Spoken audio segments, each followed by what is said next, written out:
Hoka, hey, Alita Army. Welcome to the Alita live stream of September the 29th, 2023.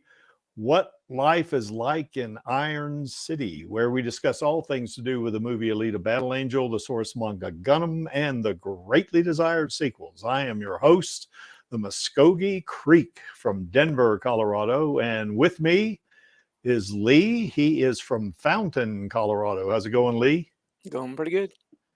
Cool. Yeah, it's good to, well, I did it again, Lee. You can laugh at me. I forgot to do that. Oh, that.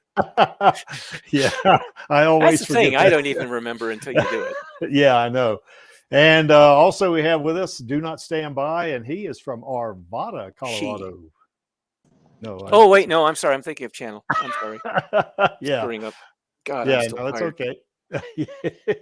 Yeah, I'm good. Yeah, it's nice to enjoy the fall weather before it's going to be cold. And Yeah. I just had a chance to show off Avatar 2 last week Oh, in an outdoor gosh. movie event. Yeah, I wish I could have been here for that, because I saw Avatar in the movie 3D, and man, it was stunning. Oh man, it was amazing. So Avatar 2, that is. Well, Avatar 1 stunning as well. So but so anyway, it's good to have you guys on. It looks like we got a Colorado contingent today because Angelus has an appointment today, and he's not going to make it. But I did invite a couple other folks. They may join us or they may not join us. So it's okay either way.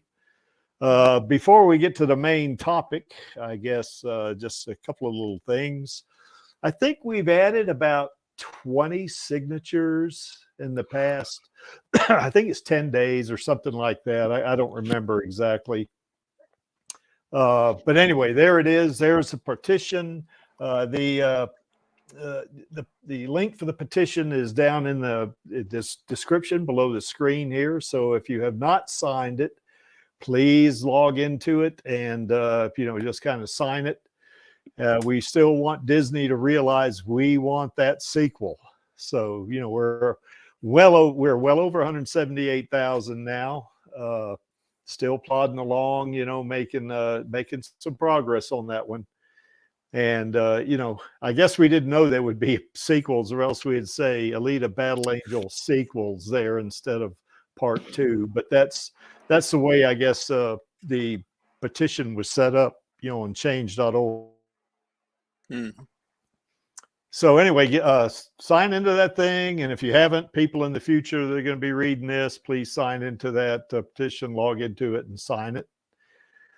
And also, we got the Hero Arm campaign, and we've added some money to it here the past week. I forget how much, no, more than 100, a couple of hundred. I can't remember. The Creek put a little bit in there myself because I, want to keep things going for it. And hello, Smendrick19.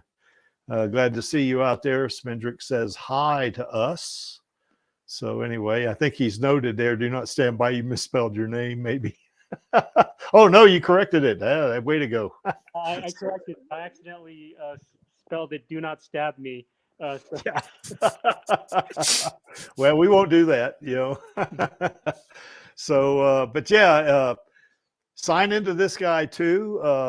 No amount is too small. If it's $1 or it's £1 or if it's €1 or if it's 1 peso, we don't care, and if you can't donate any money, and when you do, I did do a couple of tweets on this last week to let folks know that it was going on. But, if you see it, retweet it, and you'll be doing your part too, in terms of the Hero Arm campaign, because we want to get this thing up there. Now, that said, the Alita Army does have more than $2,200 in the bank. It's something like, let's see, we have an account set up for it. It's somewhere around $3,500, I think, something like that, which we would use. In other words, we don't have to hit on this. We don't have to hit 17,700 on the nose, before we can do it, because we do have a little bit of money in the bank there extra. So.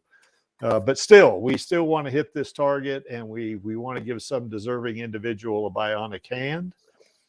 We have also, gotten some benefit out of this already in that we flew that airplane with a banner on it around Disney headquarters. And we're probably going to do that again too, maybe on Valentine's Day or something like that when Alita was released back in 2019, just to remind Disney that we are still here. I think you guys probably heard there was some progress on the strike, at least with the writers. I'm not sure about the actors. I haven't seen anything about that. I am not sure where that stands for sure, but I do know there have been a couple of proposals back and forth from each side. So that shows a little progress anyway. But I tell you what, the creek stands with the actors and the writers. I love Disney. I have a subscription to Disney Plus and Hulu and that kind of stuff, but I'm still with the writers and the actors on this. They need to be treated fairly, I think. So anyway, I get away from that, get into politics, and everything goes to hell. So we don't want to do that. So anyway, that's where we are. Any thoughts about either the petition here or the Hero Arm campaign, you guys? Has there been any word back from Rosa Salazar's group about a bus for her? No, as a matter of fact, it's funny you mentioned that. I sent an email on Tuesday to Rosa's, I almost said Alita, to Rosa's agent, one of them, and basically said, hey, we are serious. I have this bust in my possession. This sucker cost over $3,000, and this is not some little small thing we want to give her. We want to really express our appreciation for her, and I haven't heard anything. So I have a sinking feeling that her agents are just not passing any of that on. That's my not unless feeling. It comes from some kind of high profile broadcasting channel or studio or something like that. Well, the Alita Livestream is some high-minded thing. Not really. Yeah, we're not that. So, unfortunately. Unfortunately, yeah. I'm guessing there might also be some relation with the strike, maybe because of the agents are also more reluctant to pass things on. Yeah, so maybe there is that too. Yeah. After the strike. Yeah, when we went to the, as you guys know, when we went to the Comic-Con down in Colorado Springs, or as they say around here, Colo Spigs, or the Springs, they call it. I got to talk to Derek Mears a little bit, not a lot, but he played Romo, and he said, yeah, it's difficult now with the strike. He said their hands are pretty well tied, they can't do a lot, so, it is what it is, I guess. And I guess with the Colorado Springs Comic-Con, they had already had a commitment to that. So anybody was there. So it wasn't like they were lying to us. And Derek Mears didn't strike me as that kind of a person anyway. He seemed pretty genuine, So not what you would expect after seeing him in the movie. But really nice guy. If you guys met him, he seemed pretty nice, didn't he? He was a really good guy. And he talked to us for a while. It was really fun. I know I said this, and I'm going to wax on rhetorically here, I guess. But, we came up there. Lee, Do Not Stand By, and Alita Rave and I walked up there. And he says, oh, the Alita Army is here. Something like that, something to that effect anyway. So we got to talk to him for about 3 or 4 minutes, but there was a lot of people that wanted to see him and see the other celebrities there. So, it was a lot of fun, that thing was. So, and I know I had a lot of fun. I certainly had fun riding in Do Not Stand By's car. That was a lot of fun too, It's like riding in a 26th century car almost. So, and I named my car Alita. On oh, cool! It's Alita. It's black, so I figured it'd be a good name. Yes, and Do Not Stand By was greatly aided in finding my house because on my car I have a bumper sticker. It says Alita 99 on there that Do Not Stand By gave me. So anyway, if there was any doubt about where my house was, all he had to do was look at the cars and he would see. So yeah. Yeah, Smendrick 19 says we have to be patient with this, you know, I mean, because yeah, 17 grand is a lot of money. There's no doubt about that, you know. But we're getting there, you know, it increases a little bit every week. So, you know, we're getting there for sure. You know, plus Alita Rave and I are going to, you know, we're going to put a chunk in there once we start getting close, you know, so we're going to make it. There ain't no problem there. But yeah, you're right. You know, kind of inflation is hitting everybody around the world right now, although I think it has abated a little bit, but, you know, has reduced somewhat, you know, to this point. But, you know, anyway, it is what it is, and we just have to live with it, I guess. So anyway. Okay, guys. Well, anyway, the creek may as well move on and quit running his mouth. Now, I think pre-stream, or at least on Discord, Lee and I were talking about this. Didn't we do this one time before? Well, we kind of did.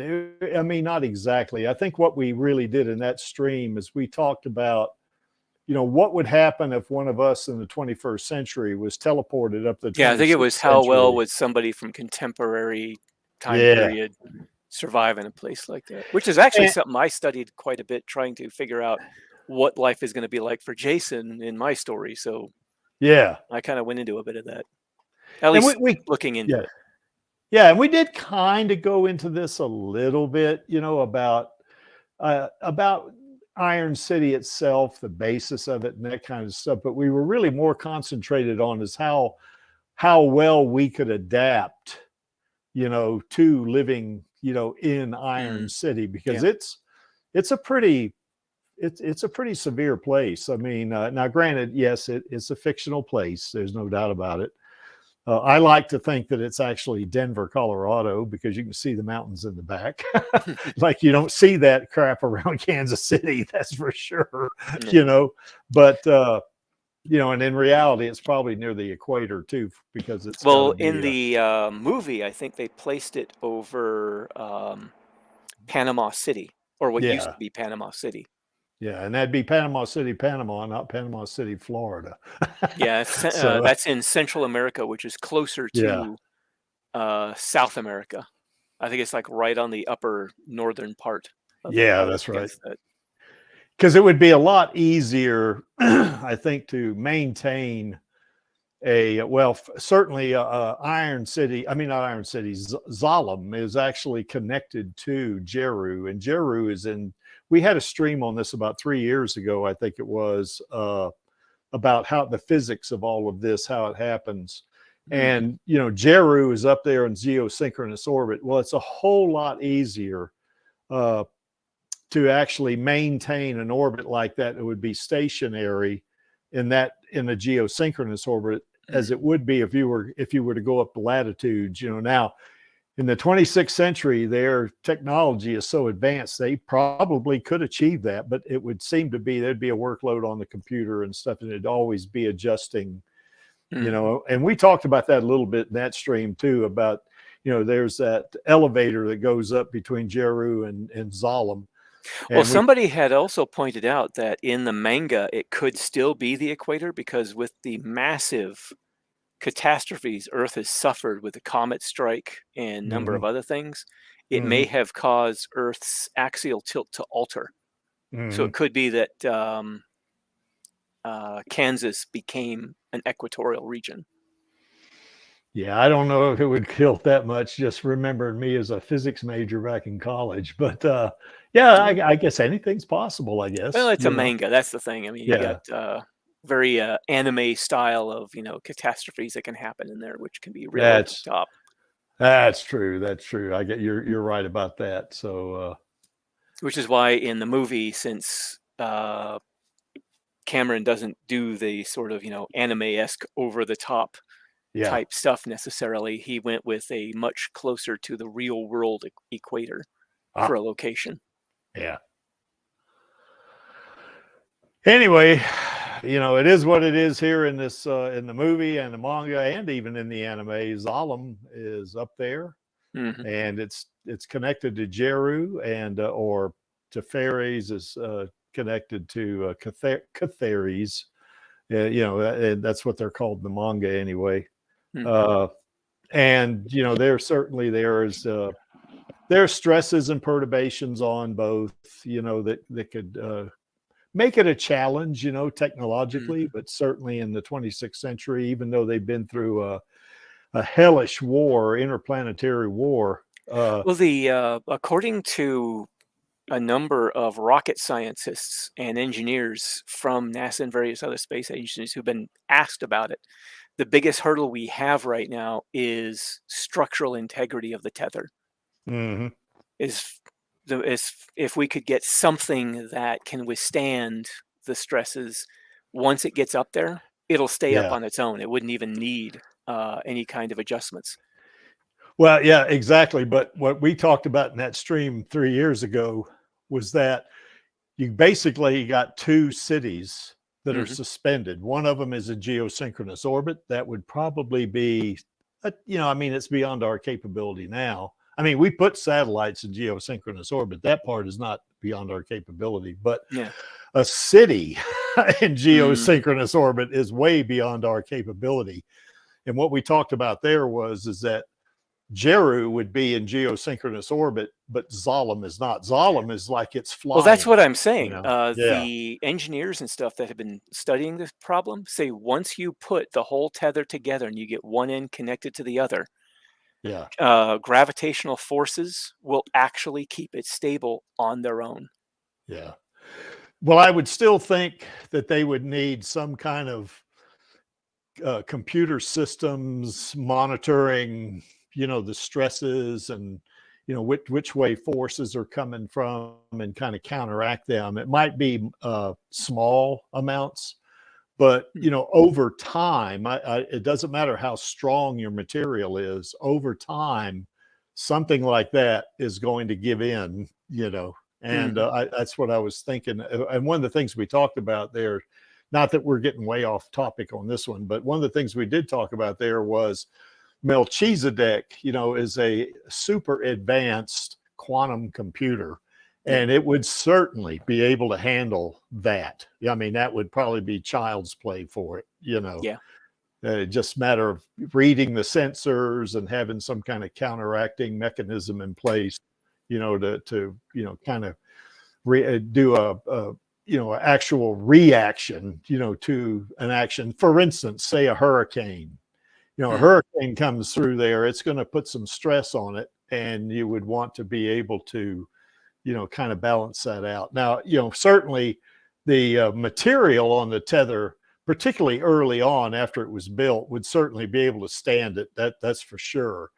But hurricanes aren't going to quit happening. They're going to keep happening, and things are going to go. But anyway, that's a discussion for another day, I think. So. But anyway, in terms of life in Iron City itself, and this is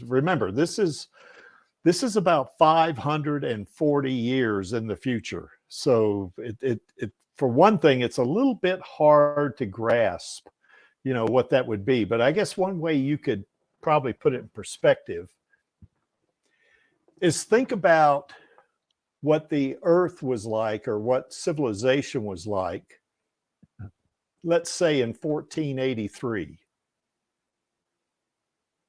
Okay. That's about, and of course, technology is actually increasing geometrically. Now, they've been through a war, and of course, in the story, they had the comet strike, and, they've been through an interplanetary war and stuff. Yeah, there are a lot of setbacks that they suffered. Yeah, that's right. But you got to imagine that certainly the technology is going to be so advanced, particularly with cyborgs, that we might, as 21st century beings, might recognize it because we see science fiction, stuff like that. But the actual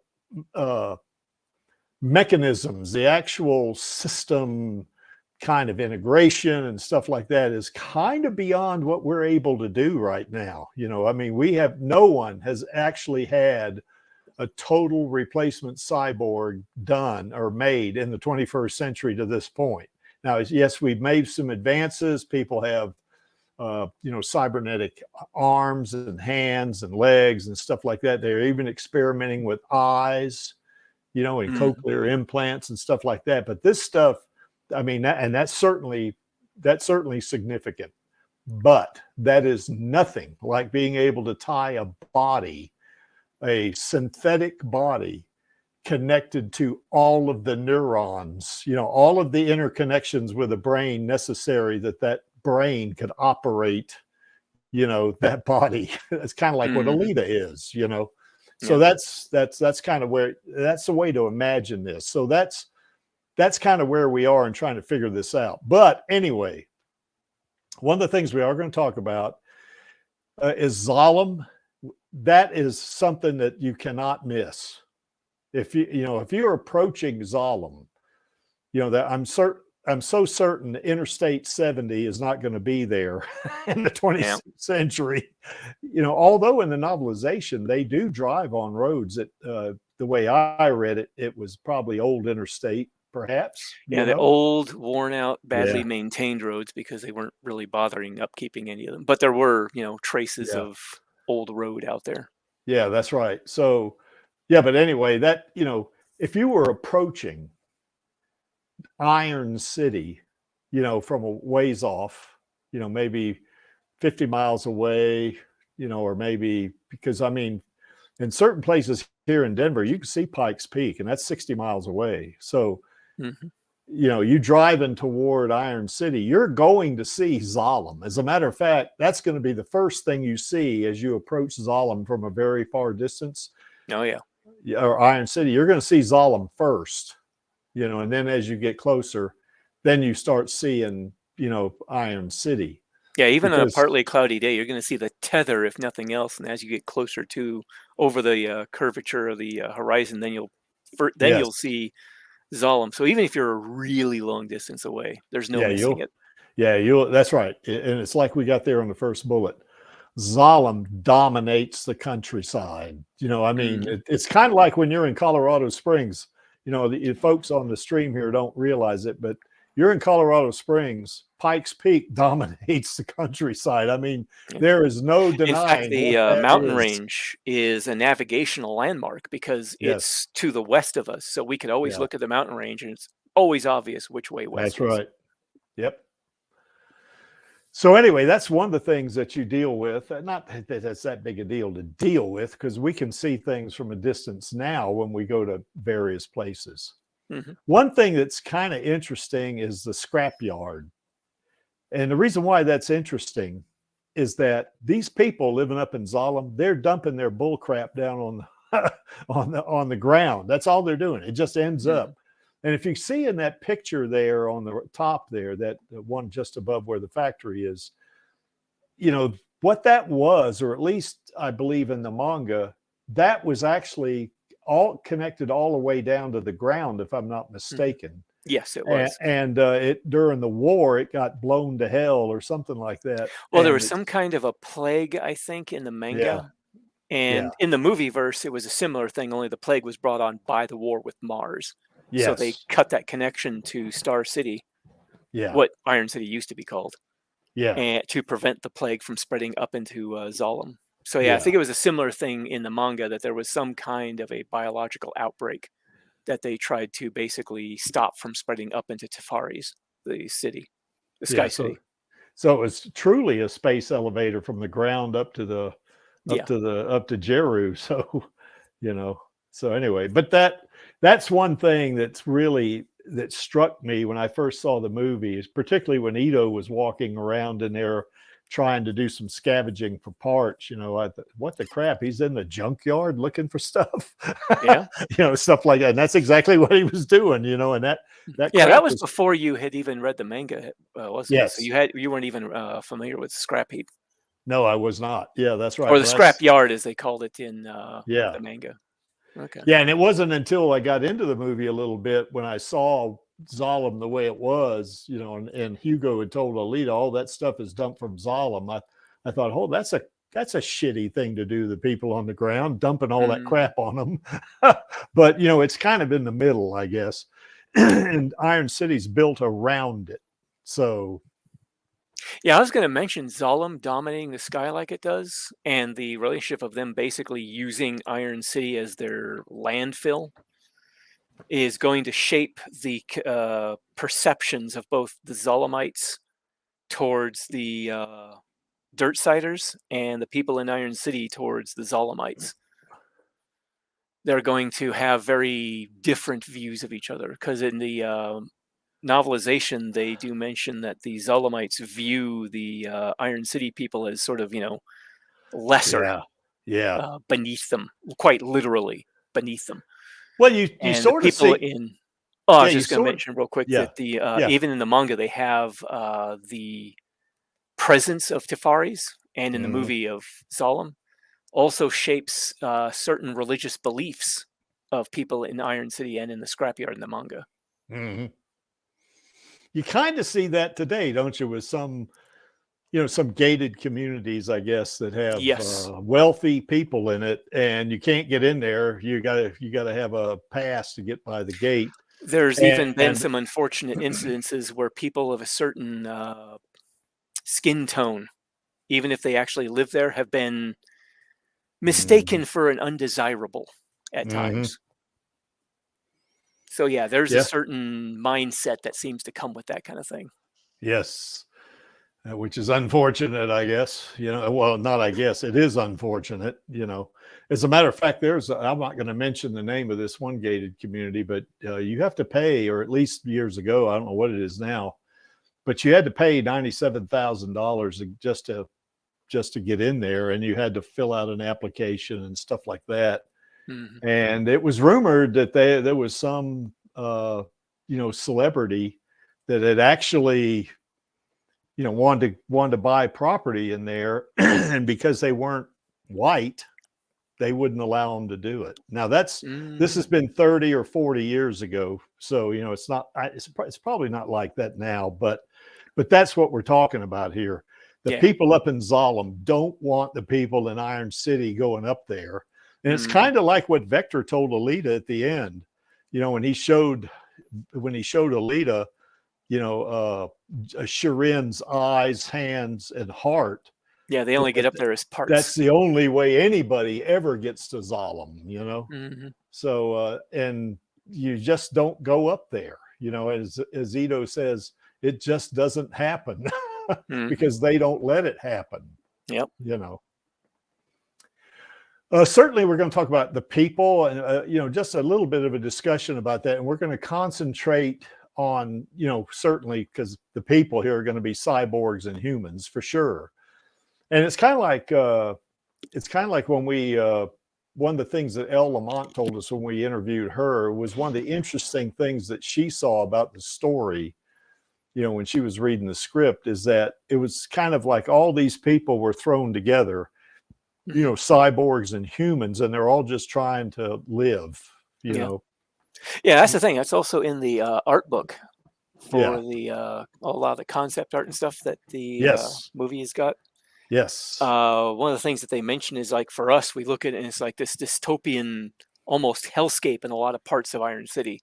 But for all these people that grew up there, they were born into it. It's just home. That's just their life. That's just what the world is. Well, I love in the beginling where Alita becomes like the tourist, like the audience's eyes, and is so amazed and in wonder at all the things that she sees around her. And it's only later on as we go through the movie that we see the darker side. I think that was a really nice touch by Alita Kalogridis and James Cameron to write it that way. Yes, that was a nice touch. There's no doubt about that. Angelus had a great question. I'm going to paraphrase. Why do you think that Zolom would kick Ito, Shirin, and biological Alita? Why would they kick them out since they had advanced technology there? They could help her. And my only thought is maybe the affliction she had was even beyond their technology, or it could be kind of a combination of that and them perceiving that she is just not, she's not, I don't want to say pure, but, she's, since she has this affliction, she's not one of us. Well, I You think s- in the novelization, Ito even says, because I brought something impure into the world, Mhm. I was cast out of Zalem. Yes. So apparently there is a genetic purity aspect to life in Zalem. And this speaks to the, I guess, the uppityness, if you want to call it, if there is such a The word. haughtiness Yeah, or of the arrogance. people. Yeah, of the people in Zalem, that they think, that we're superior humans than everybody else, including I those have a people in Iron feeling it City. Or might, yeah, I was just going to say, I have a feeling it might actually be something along the lines of there's somebody in a position of power above Zalem yeah, that is trying to keep Zalem as sort of a petri dish of yeah, purity to try to could bring be. forth a higher order of human, maybe. Yeah, that plus that being a buffer between them, Zalem being a buffer between Jeru and the Earth, or Iron Mhm. City in this case. So Yeah. there's a lot of uppityness going around there, I think, and a lot of, almost like, it's like racism, really. I Yeah. mean, they think they're better, than It's an idea of anybody. supremacy. That's exactly right. So, and I like that term that you had, that genetic purity. That's basically what it is, Mhm. So, That's the thing. I don't know if you remember in my story. That's something that Ito mentions to Jason. We asks, so mhm. why did you have a wheelchair? Even it's like you live in a place where there's all these cybernetics. Anybody can walk. If your daughter couldn't walk, why do you have? Oh, he didn't know about the daughter, but he's like, why do you even have a wheelchair? And then Ito tells him about his daughter, and he's like, Jason's first thought is like, oh, that's some real genetic purity bullshit right there. Mhm. No, that was his thought, wasn't it? Hmm. Yeah, his Yeah. already low opinion of Zalem dropped even further after that. Yeah, I think so, And it's like you say, it's that kind of that, Well, it's again, almost, this assumes, according to what Angelus is saying here, that assumes yeah, that the brain chips are even in the movie. yeah. Yeah, we won't know till we see those sequels. Yeah, we're gonna have to see the next movie in the series, Yeah, but Yeah, it's implied. Shirin yeah, does have a brain, so somehow Shirin didn't get the brain chip. which seems to yeah. indicate that the brain chip program isn't being utilized in the movieverse story. Or at least it's not ubiquitous among all Zalamites. Yeah, there is So, that, yeah. And that's yeah. the thing too. Even if the brain chips were there, in order to get the brain chips, they wait till someone turns 18 and then copy their brain onto a brain chip. Well, Mhm, genetic purity may still play a part in that because you want a pure stock to copy mhm. that information onto a brain chip. Yeah, Smendrick says the risk of infections to the people in Zalem probably also drove Ito, Sharon, and Alita, the biological Alita, to be That could kicked out. also, So, that yeah, could also be part of the driving force behind that genetic purity aspect of society in Zalem, yeah, it's like because it harkens back to the time of the plague. yeah, it's like we know we can cure you, but we're not going to because you're substandard. That's Yeah. kind of what they're thinking. Yeah. So, Well, you look at how they treat all the trash. I mean, a lot of the stuff that comes out of Zalem into the scrapyard can be reused by the people in the mhm, scrapyard. Well, if it's mhm. broken, don't fix it, throw it out. And it Yeah, may also inform some of how they treat people. If a person yeah, is broken, don't fix them, throw them out. They're not worth having yeah, around. yeah. That's So right. everything is viewed cheaply, including human life to a degree. Yeah. What a shitty society. Hmm. Good God. And Hugo wanted to go up there, dumbass. Well, that's the thing. There's a certain view that people have developed on the ground because they know nothing about Zalem, and That's knowing right. so little and everything being so crappy on the ground, they see this shining city in the sky, They and they think, start yeah. they start making up their own images of what life Mhm. must be like up there. Yep.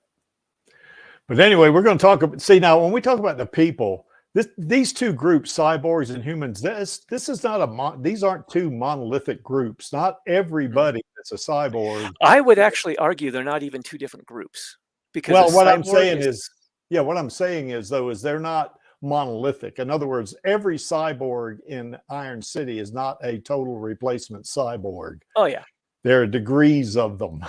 You know, it's And like even every total replacement cyborg is going to have their own inclinations or views of the world. It's not going to mesh with, you know, the well, other they'll total even be replacements they'll around even them. have some organics about them too, like Alita. You know, Oh I yeah. mean, her brain is human. You know, I mean, Well, a total replacement cyborg is still going to be a human brain in a prosthetic body. There's no yeah. getting past that.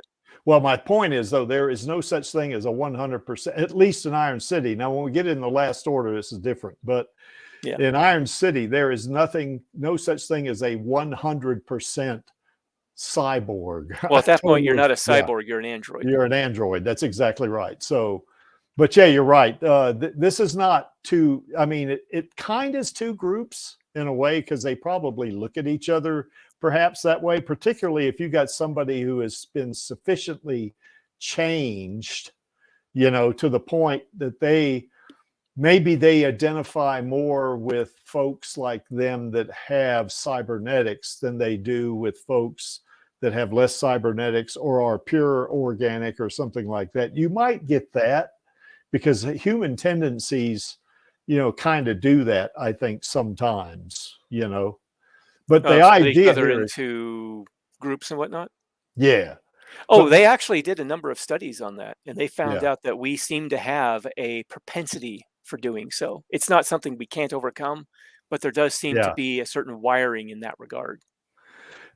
Oh boy, Fnordley is part cyborg. I love it. Ah. Yeah, way to go, Fnordley. I think my Perfect. girlfriend needs a part titanium spinal column because she's got some serious problems with hers. Oh gosh, yeah, my Yeah. back bothers me from time to time, and I say, oh, maybe I ought to get some titanium parts put in there. I could deadlift and squat more. Mm. So, yeah. So Smendrick says, "Oh, basically is what he says. Hey, we don't want to waste our time with these people if they're sick or something's wrong with them. Just get rid of them. We don't want to mess with it. It's just a waste of time, you know." Yeah, basically, if it's So, a genetic defect, they may view them as simply not worth the effort. yeah. Well, you know what's funny about that is all humans have some genetic defect. Mm-hmm. You know, all of them do. All of us, we all have something. Now, some people have better genetics than others in terms of the way their body, perhaps their immune system is better, or perhaps they have better genetics for muscle building or something like this, you know. But all of us have some little thing in our genetic code that's not perfect, you know. Oh yeah. So this whole genetic purity thing that the people in Zalem has, to me, is kind of crap, you know, Well, it's because not even, new though. That's yeah, an old it's an old ideology. thing. Well, absolutely it is. And basically that's where racism comes from, you know. Mm-hmm. You get one race that thinks they're superior to another race to the point where they Yeah. think it's okay to enslave them, you know, I mean, something Oh like yeah. that. That's, yeah, I don't want to get into politics now, fellas. We we don't want to do that. So, but anyway, but that's the kind of the point here, you know, with this one, you know. And I wanted to kind of go back to what Elle said when that interview is all of these people are put into one place and they're just trying to get by, you know. They're trying to survive, they're trying to thrive, or whatever they're doing. They're trying to make a go of it, you know, and that's kind of what we can talk about when we get to they'll have a slide for each one of these, by the way. So as you guys probably guessed, I had to cut it down some too, because StreamYard has a 50 megabyte. I had to cut a lot of slides out because I had more than 50 megabytes. So the days of the Creek putting together 99 slides are over, I guess. But anyway, we're going to talk a little bit too about now I got buying groceries and shopping. In other words, the thought is, you know, if you're in Zalem, how are you going to subsist? I mean, there's certainly no supermarkets that I saw in the movie. Well, that's the thing. When I was looking into what kind of lifestyle people would have in a place like Iron City, I started looking at some real world examples of high poverty areas. Mm-hmm. Like some of the barrios in South America. Those seemed like really good examples. A lot of shanty towns, things like that, where people were living in really low income, Yes. high poverty areas with a lot of gangs and crime. And Yeah. even there, you have people who will have stores. Yeah. But it's not like you're going to find a King Supers or No, a, they're not. You're not going to find large markets or yeah. anything like that. Yeah, You're going to that's right. find, unless the factory Yeah, it does it. Yeah. has some kind of program where they put out these chain stores where they have people come to buy stuff from them. Yeah. And that basically helps fund the factory's operations off of the people in the city. Yeah, if Nordley makes a good point here, then we're going to talk about that too. That's going to be part of this. Small independent street markets and food restaurants. Yeah, I got a couple of slides on that, so we'll show a couple of examples of it. So street vendors. That's right. That's exactly right. You know, Well, now a in good the example movie is the chocolate vendor that for the chocolate for Hugo and Alita. Funny you mentioned that Do Not Stand By. That is exactly one of the examples I got. So because it does prove a point. I mean, you can buy stuff, you know, but you can't go to King Supers or Safeway or Winn-Dixie if you're down south or something like that, you know, and just go in there like we do today, walk into the grocery store, the supermarket, and start buying stuff like you got to eat. You know, that's not the way it works, you know.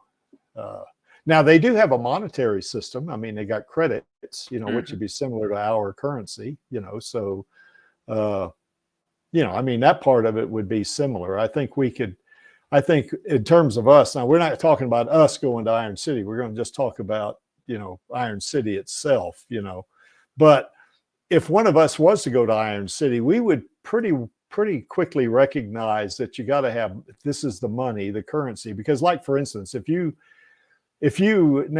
the US, you know, we have dollars and stuff like that. If you go to England or Great Britain, you know, they have pounds, you know, now, and the coins look a little different, but, you know, hey, you can figure it out, you know. And if you go to Europe, you know, then they have euros, but that's a little different, you know.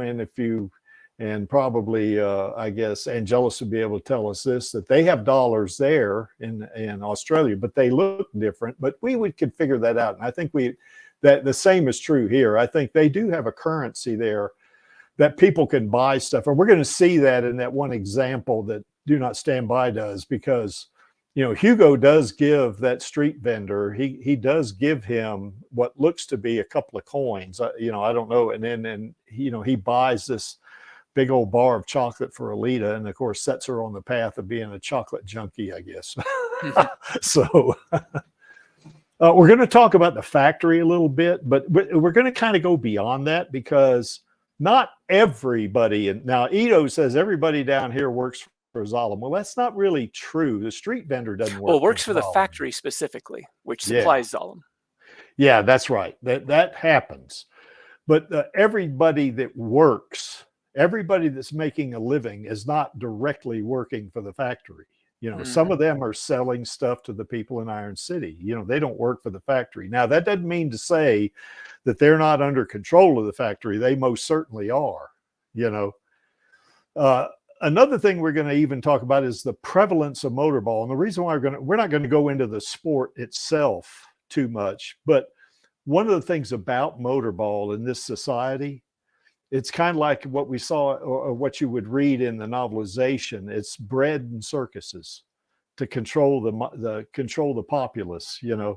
And it's that's the old what Roman Colosseum. That's exactly right. And that kind of makes it, I guess you could say it makes Iron City's life a little bit bearable from an entertainment standpoint, you know, because they got something to do as an escape. You know, they can go to a motorball game and they can see it, you know, and they can cheer for their favorite paladin, and they, you know, this kind of thing, you know. We're going to talk a little bit about crime because certainly Iron City has a very high crime rate, in my opinion. You know, I mean, we've seen it. We see it in the manga. We see it in the movie. And we also, see it in the anime too. And in some of the fanfics like Lee's, it's a very apparent that the crime rate's very high in Iron City and Lee's fanfic. That, it's something that we don't see here. For instance, people will sometimes whine about the crime rate in New York City as an example. And of course, now I've been to New York City many times, and it's really, I feel perfectly safe walking the streets. Now, there are areas you don't want to go into for sure, but that's true of anywhere. But if you think that crime rate's bad, this is orders of magnitude higher in Iron City. You can't just go roaming down the street at night. You just can't do it, because you're going to be putting yourself at risk if you do that, Yeah, go ahead, Lee. Oh, I was just going to say, nighttime seems to be when the sun is fully down is when a lot of people seem to want to be indoors, especially those who are regular citizens that don't have a lot of ability to defend themselves necessarily. But for the most part, like Norley was saying here, very liberal self-defense laws as long as there are no guns involved, which means a well-armed populace capable of, at least to some degree, keeping themselves defended means that a lot of low-level criminals, like maybe muggers, things like that, are going to be more careful of who they target, because they don't want to target somebody who's going to be able to fight back effectively and hurt them. They're looking for an easy mark, not to end up in the hospital or the morgue. Yeah, that's kind of like in the wild, isn't it? Because, like, for instance, whether a bit like the Wild West, I think. Well, no, what I'm talking about though, it's like lions or tigers or something like that. Oh yeah, predators. They will not. Yeah, they will not just go head on into some big animal, because if they get injured, they're dead. That impacts their chance of survival. Yeah. Yeah, that's right. And that same would hold true in Iron City, you end up getting a broken arm or a broken rib, and you're already somebody who's turned to crime to support yourself. Chances are you're not that wealthy. And in the novelization, at least, the glimpse into the hospital that Gerhard gives us in the novelization indicates that it is overwhelmed, understaffed, and under-equipped. Yeah. So your chance of getting the medical help you need is not the greatest. Yeah. Well, we're going to talk about that. Healthcare. Yeah. Well, here's the thing. Another thing about, by the way, I just want to mention what Spendrick 19 has right there is that, hey, that's a great idea. If we could get like Rob Broad or maybe even James Cameron, who knows, but it would be Rob Broad. I think Cameron would be a little bit too it might be a busy. Little high up. Yeah, I think so. But Rob Broad, Troublemaker Studios, I mean, that's kind of his baby. And hey, if they have a sequel, he might be willing to do a sightseeing tour. Yeah, when we get a sequel and sequels, this could. Well, Cameron already stated he's got some in the works. So yes. So at least from what I've heard, anyway.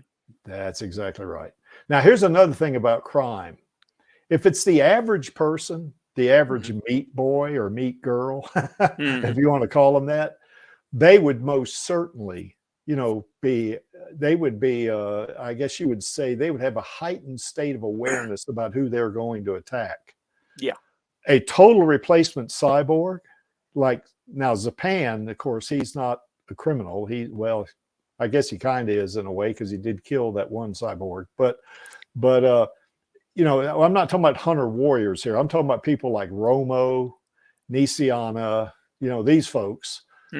They are less constrained to attack somebody. Now, even they have to be a little bit cautious.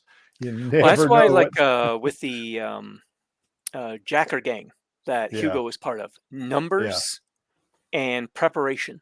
You prepare for a target, you ambush the target, and you use weapons and tools that will immobilize and take down the target with as little threat to yourself as possible. Yes. Although Hugo almost got sliced up by those grind cutters from Kanuba, didn't he? Yeah. Well, he was also getting a high payout for that too. Yeah. So anyway, crime is something we're going to talk about because it's going to be much worse than crime that we might think of some big cities having now. I mean, it's going to be much it's going to be a little more dicier for people like Lee mentioned to go out at night. That's just something you don't want to do. Yeah. You know, I mean, and if you're going to go out at night, you want to have numbers, you know, for And that's sure. one of the things I think that makes life in Iron City possible for the average person is simply awareness of how things work. Yeah. When is a safe time? Where is a safe place? That Yeah. kind of thing. Yeah. Well, you remember what Ito said to Alita, you know, don't wander too far from this neighborhood. Yeah, And that gave me an especially, indication that his yeah, neighborhood, and probably because of some of the work he himself does, yeah, is one of the safer neighborhoods in the city. yes, It's probably not the safest because I imagine there is a wealthier district that might actually be even safer because the wealthy people there probably pay for a private security contingent to keep yeah, the riffraff out. yeah, exactly. And to respond necessarily if they have Mhm. to. Yeah.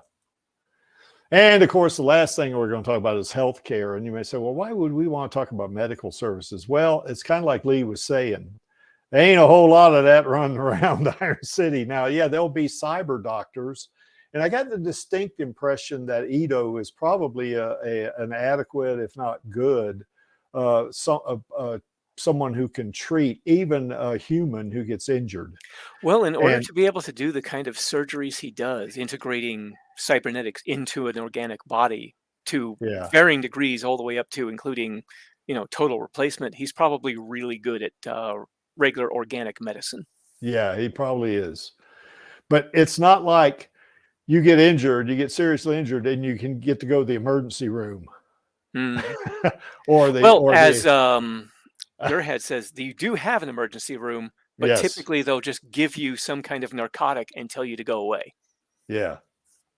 So As a yeah, it's a result, lot. you end up with also a lot of drug use Yeah, because people who aren't going to bother going to the hospital for one reason or other, possibly because they may not be able to afford it, which is certainly a yeah, possibility. They'll probably turn to a street dealer to get a drug to deal with the pain of some kind of affliction. I mean, that's happened here in the real world with the opioid epidemic. yep, yeah. Nordley has a pretty good a thought here that Mhm. in totalitarian states, people have to kind of bend the law, I guess, you know, to get Yeah. by. You know, I mean, yeah, that's When probably survival true. becomes paramount, the following of the law becomes a little less Yeah, integral to one's everyday life. and of course, you got to be careful about not following the law Yeah. because they can You have to nail do you. it in a way that they're not going to be able to catch you. Yeah, that's right. So anyway, these are the 8 items we're going to talk about, and if we've left off something, we'll certainly hit this at toward the end there. The first thing is Zalem, and I got a couple of slides on this, but as we said before, this is inescapable. You go outside, you're going to see Zalem. If you're in Iron City, you're going to see it. I mean, it's not something that, oh, you know, you casually look over here and you don't, maybe it doesn't register, you don't recognize something, it's in your face, you know. And another thing that's probably prevalent about it is those supply tubes. If you remember when Hugo took Alita up to the top of that church. This is an interesting observation. It's kind of a microcosm Mhm. of our world today. There is some elements of that in there, isn't there? Oh, yeah. Oh, sure there I've is. seen lots of parallels in various aspects of life in Iron City and in Blade Runner and other, cyberpunk dystopias and what we got going on now. In fact, that's kind of the point of part of the point of cyberpunk dystopia stories Yeah, is to sort of provide a relationship between what either is a problem with the real world or could easily quickly become a problem and what's yeah. going on in the story, sort of thing. Oh, by the way, Do Not Stand By had to go pick up his daughter. So, Okay. yeah, that's why he had to split. So anyway, anybody that wants to come on the stream and join this conversation about what you think life in Iron City might be like for not just Alita, but for anybody living in Iron City, what are some of the things they're faced with? Come on, bring it on, man. I mean, And I don't, and we, Lee and I don't care if your English is bad because my English is bad. So anyway, it's okay. So don't worry about that, and if you speak German, Finn will tell you that I know just enough German to get in trouble, and I can do some translating if you want. But be careful on that one. So, but anyway, you go to Zalem, and this is going to slap you in the face. I mean, there's just no missing it. And those supply tubes you see there, you're going to be hearing that, especially when you get close to them. It's kind of like when Alita and Hugo were on top of the church.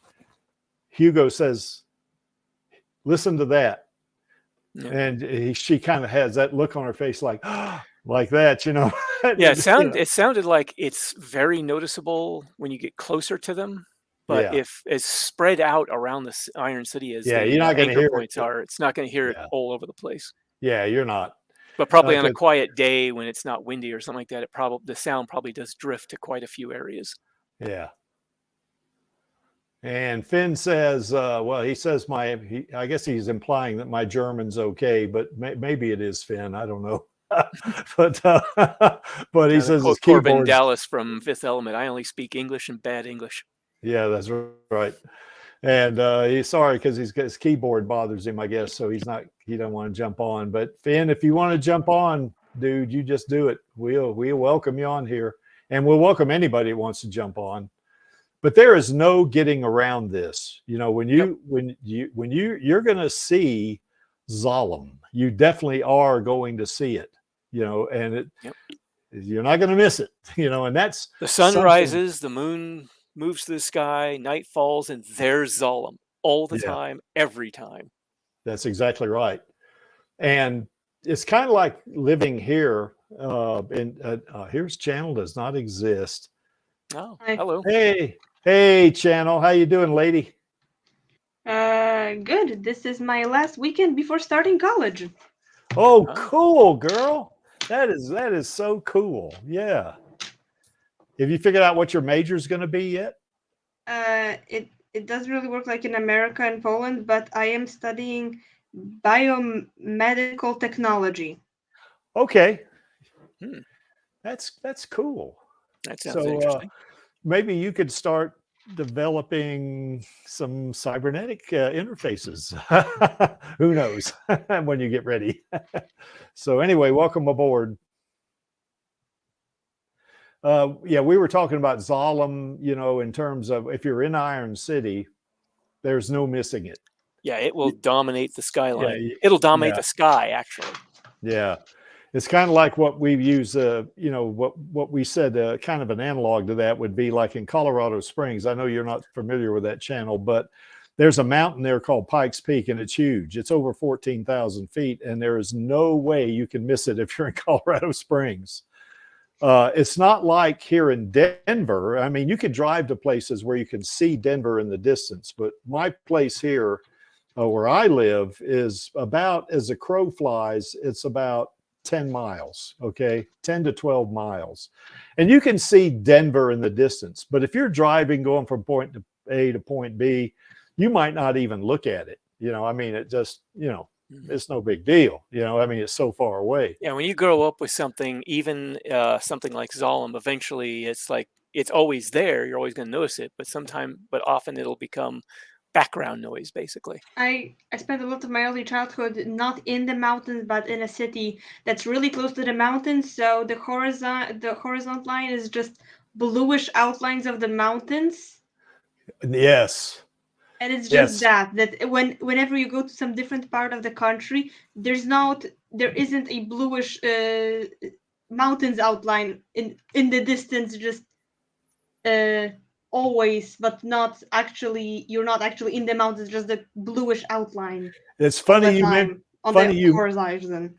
Yeah, funny you mentioned that, Channel, because there's my place in North Carolina is in mountains called the Blue Ridge Mountains, and if you're off from them, it has a bluish kind of tint like that as well. And there's no mistaking it. But you don't see it when you get way away from them. I think it's the snow that makes them look blue from a distance. Possibly, but But anyway, channel, looks like you got a little bit of a following out there. Looks like Finn says hello, and so does Smendrick. So anyway, there you go. Oh, I found the campfire section of the stuff I was using on my story that has all the districts of Iron City in it. The ones I got off of the background video that has Hugo narrating it. Yeah.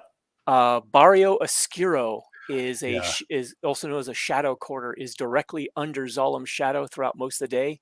Yeah. With factories and low-cost housing is predominant. So that's an area that wouldn't even see the sun most of the day. Yeah. I was going to play that the extra from the DVD, but I was afraid I'd get yeeted, you know. Yeah, so, that might be a copyright thing with that. Yeah, that's right. So but yeah, I got a lot of the information for my story's background off of that. Barrio Viejo, restaurants and markets. That's where apparently where Ito's clinic is at. And it is apparently the safest neighborhood in the city, thanks primarily to Alita and Ito's combined efforts, her bounty hunting and him helping people out. Yeah. Yeah, I think there's, if I remember correctly, there are 5 districts in there. If I'm not, there are 5 or 5 areas. Districts. Yeah. There's a whole bunch of areas. I'm not sure if the main districts from the manga are the same as the main districts in the movie. No, I don't think they are. Yeah, I don't think they are either. Yeah. There's Barrio Purgatorio, Factory District, Barrio Viejo, Barrio Oscuro, the Corazon de Acero. About the Purgatory District, that's a bit funny because the part of Warsaw with the most offices is called Mordor. Barrio Latino, Barrio Asiatico, and Medina. Which is a Islamic neighborhood with large African markets. Yeah. So just, you know, the names of some of the various courses. There's a bunch of different little areas within the city. Yeah. So anyway, Zalum does have neighborhoods in it, just like I mean, not Zalum, Iron City does have neighborhoods in it, like a lot of, you know, like here we got. Zalum does too. We just don't know what any of them are called. Yeah, that's right. Because we're what they look like, because if Yeah. the shot of Zalum from above at the very beginning of the movie was moved to either halfway through or the very end of the movie, you'd hear cheering. But at the beginning, it's the establishing shot, so you're expecting to see more, but you don't. They want it to be they want it to remain a mystery. So for at least a little bit. Show a bit, just at the very beginning when you're not yet trained to look out for the tiniest shred of Zalum. Yes. So anyway, it's in your face, Zalum is, all the time. It definitely is. By the way, we were mentioning a while ago about not going out at night. We're going to talk about that a little later.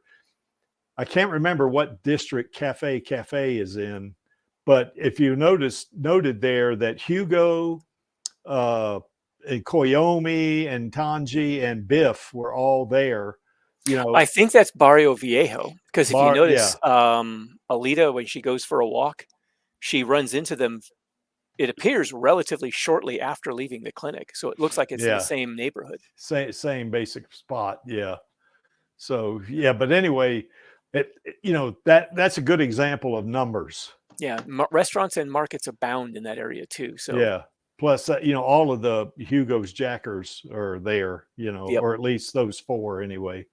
So, and it actually makes sense that Jackers would probably prey on cyborgs in that area, because it being one of the safer neighborhoods, people might be more likely to let their guard down, especially full conversion cyborg or total replacement cyborgs, because they might have it in their head that because I'm total replacement and I'm all augmented, I'm, you know, a little bit better at taking on whatever Iron City can throw at me, kind of thing. Yeah. And since in the manga and the novelization, they don't just run up to cyborgs, they offer them oil changers and things like that. Or otherwise, they try to lure them into an ambush. It makes sense that they'd be more willing to get an oil change in the streets from a rando in a safer neighborhood. I mean, most people, if you were approached by someone offering to give you a tattoo in a dark alley in the worst part of town, nobody would ever agree to that. Yeah. Or they'd be dummies if they did. But if someone did it in a relatively safe neighborhood, well, most people still wouldn't agree to Especially that. if But the there's a slightly people- bigger chance than someone would. Yeah, but especially if the people doing it look like they're not going to be that much of a threat. They're Yeah. dressed And in if it's a kid with lower- in a jacket. Exactly. That's what happened to that cyborg that was in Ito's clinic at the beginning, wasn't it? He looked actually, he probably got, because he didn't seem to be a total replacement, it was mostly his limbs. He Yeah. probably got jumped out of a dark shadow. He passed by the mouth of a dark alley a little too close, and they were able to hit him with a paralyzer and take him down. Well, in the novelization, it's the same guy he wanted to be, he wanted to get a lube job because he had a big date. Oh, that was another one, actually. Oh, was it? Because I thought it was the that same one. guy. That one was a total replacement who had like various designs on his limbs and things. At least I think. So anyway, they can get you both ways. They can ambush you, or they can kind of grift you, I guess. You know, there's all kinds of different baits they can lay out for an ambush. Like they could put out something that looks like somebody dropped that looks valuable, and they could put a paralyzer in it. So a cyborg goes to pick it up. His metal arm is going to conduct the paralyzer charge, and it's going to knock him out. Yeah, that's right. I mean, there's all kinds of different things you can do to somebody. And it's almost like they get, it's not just a paralyze. It's almost like they're having a seizure even. Yeah. Well, they call it a paralyzer. To me, it's just an overgrown taser. Yeah, that's right. So, yeah, because Kanuba was still able to talk when he was getting zapped. So, I don't know, but it's kind of like you were saying, the systems part of him was kind of overpowered or something, or kind of overloaded, I guess is a better word. And he couldn't move his limbs, whereas certainly he could move his mouth. Because he was circuitry for the movement and for basic life support plus talking is separate, or it might be more shielded or something. Yeah, an emergency situation. So in an emergency situation, damaging one won't ruin the other. Yeah, well, that also seems to be hooked into or part of the core system, and the core does seem to have a lot of fail safes in it. Yeah. Vendrick says it'd be kind of neat to explore the neighborhood in Iron City, I guess, which is kind of what they had for a while there at Troublemaker Studios. And they had the Kansas bars in there, and you could go in there and get a beer and stuff like that. Now, there is a Kansas bar in Denver, so so we could get beers here, but it's not the same thing, obviously. Yeah, I think it's invite only too. Yeah. Yeah, I've had a couple of parties here, small parties, nothing raucous like I used to. So, okay. Well, anyway, that's one thing. It's not that you have to cope with it. You don't have to cope with it because it's always in your face. It's there. It's like part of the scenery. That's right. It's like when you go outside and there's no clouds, it's blue sky. Okay. You don't have to cope with that because it doesn't matter if you cope with it or not. It's still going to be blue. So it's just thing part here. of the skyline. It's usually gray though. Well, around here it's kind of blue, I guess. Yeah, Nordley, you might do pretty well in Iron City if you can take junk and make it. Make a job as a salvager. Yeah, that's right. Refurbishing old machinery. Yeah, hello, Chaos Nova from Mentor, Ohio. Hello. Hello. So anyway, there we have it. We're just wrapped up talking about Zalem, I guess, or Chaos, about, this is something.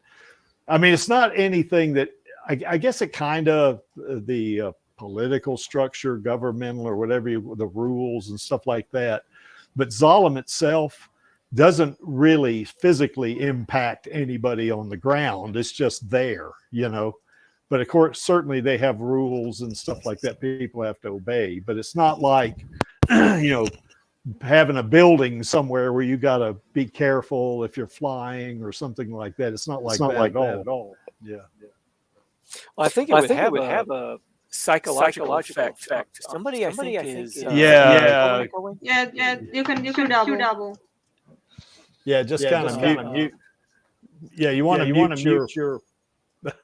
This is. I muted mine. My volume was down. Sorry. Oh, that's all right. Yeah, so sometimes that happens when you have YouTube on and you have Oh, I You're mute in- everything else when I do. I only Yeah. listen to the StreamYard. Yeah.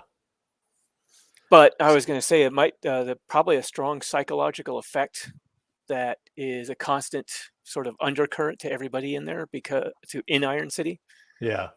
because in the novelization, Gerhad makes this sort of comment to herself as she is the focus of one of the chapters, that when Ito goes out to do any kind of collecting out of the scrapyard or the scrap Yeah. heap, she is too depressed. She finds it too depressing to go out and do that, because the idea of digging through Zalum's junk is just, it's like it kills her soul, sort of thing. Yeah. She can't stand the idea of it. So for some people, there's probably going to be various psychological effects from having this looming presence over them that they Mhm. know is this higher power, I guess, or almost like an ivory tower that's always there, that there's these other people living in that are constantly dumping all their trash down on you. Yes. Yeah. Well, that's just it. Yeah. It's like they are so much better than you. They're just throwing stuff that they don't even want to bother with. They're going to throw it in and you deal with it. Mhm. That's kind of what it's like, I think. So, okay. Any more thoughts about Zalem itself in terms of, what it means to the people in Iron City that are living there? They may look at it and say at night when it's, when the lights are on, oh, how pretty, or something like, they might say something like that. But in the manga, yes, Chan. during the Motorable arc, when Alita and Ito, I'm getting into it, go out under Zalem to talk things out, we see a cult worshipping Zalem. Yeah, that's one of the things I was people referring praying. to with the aspects of it impacting religious views in the city. Yes. They seeing it sort of like almost a physical manifestation of some form of heaven. Or deity or something. Yeah, but why see it you as would that when definitely it's saw a it as shadow heaven. on you? It's a shadow on you. Come on. Yeah. Yeah. Well, That's people what are going to react to it differently. Nobody's going to see it the same. Yeah. Not everybody, I should say, is going to see it the same. Well, I guess if it's real hot out, they want to get in the shadows, they can run. Yeah, maybe. Something like that. Yeah, humans as a species are not monolithic. Yeah. Well, speaking of the scrapyard, this is one of the things about it. As we mentioned a while ago, is that it's all of Zalem's crap. Yep. Well, that's the funny thing is this isn't just in the sci-fi series; it's also in real life too. Yeah. There, you can go. There are documentaries on how in Brazil and Africa, there's little junkyards and people go rummaging through it. Yeah. People live around them, and they go rummaging through it for stuff that they can use in their day-to-day lives because they've got nothing else. Yeah, and that would be this. That would seem to be at play here because, Iron City is built around the scrapyard. I mean, because everything that Zalem is dumping, all the crap that they see as worthless, that might be worth something to somebody on the ground, is there in the middle. And they're all. It's all. They're around it. So. Looks like they got some kind of crane thing, not crane, but some kind of they've got these large movers that have smaller arms that can manipulate objects, but they've got these huge claws that they can use to shift the debris to wherever they need it to be to make it less of a problem for the surrounding buildings. Yeah, it looks like almost like a giant bobcat, something, or a track hoe or something. So it looks like that, But Ito in this case, that's interesting, Nordley, that there's junk garbage cities in the Philippines. I guess that's kind of similar to this, isn't it?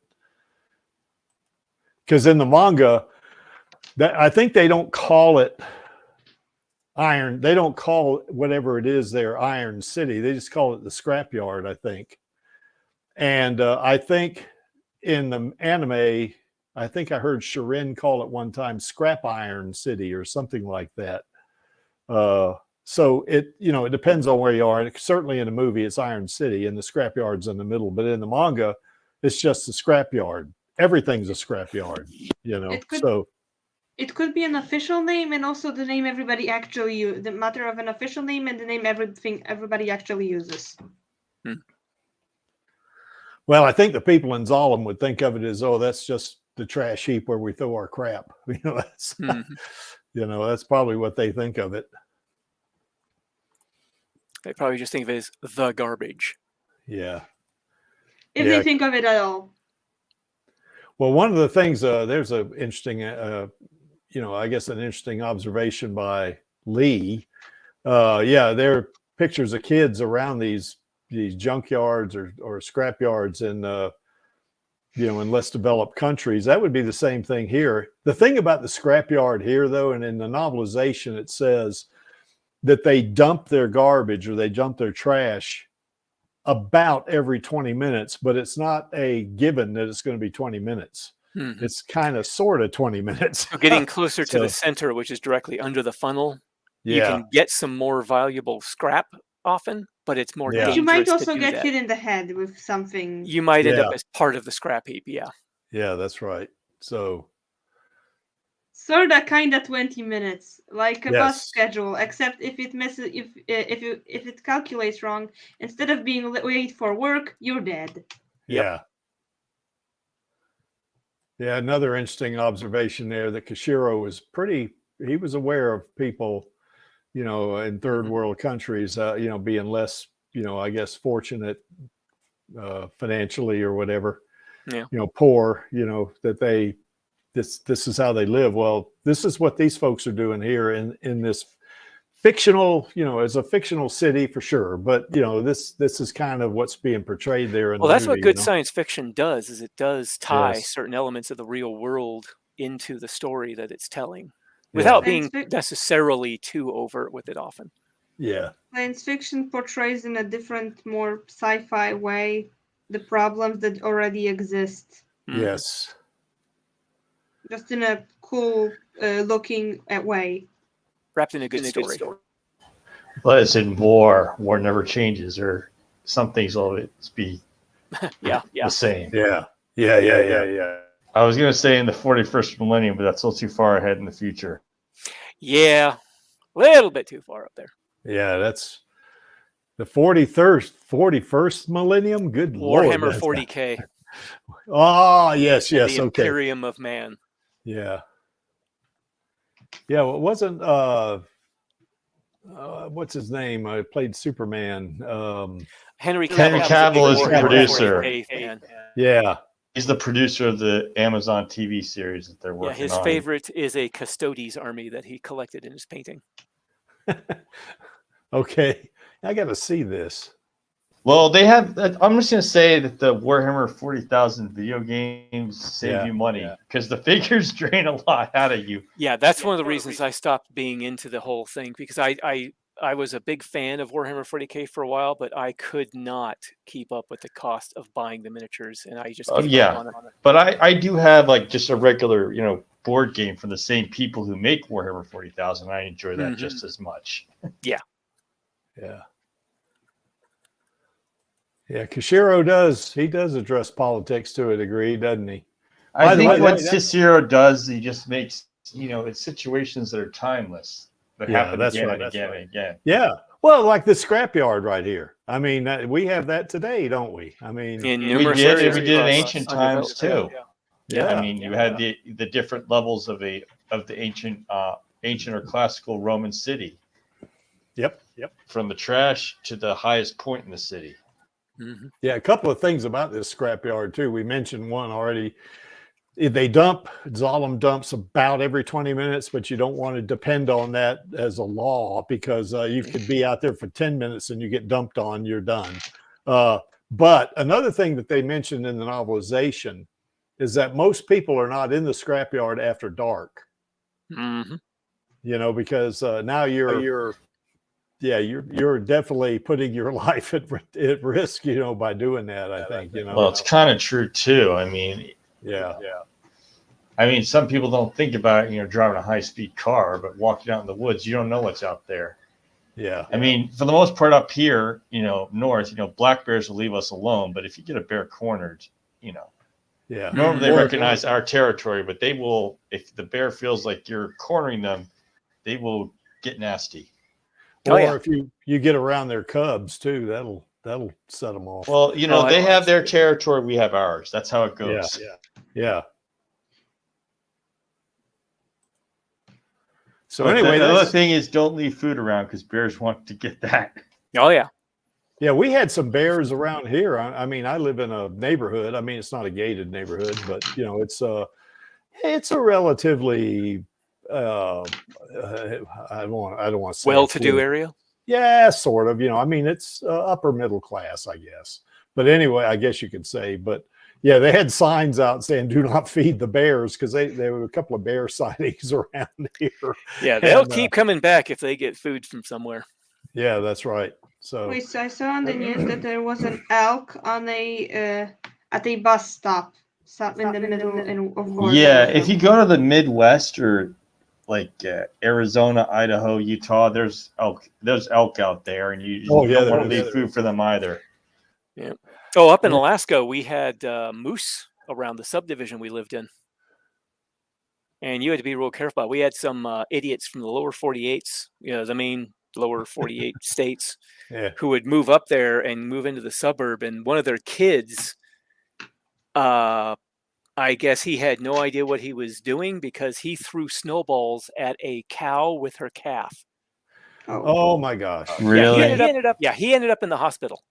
I mean, even a deer could, even if a deer feels like it's trapped, it can go at you with the antlers. Yeah, that's right.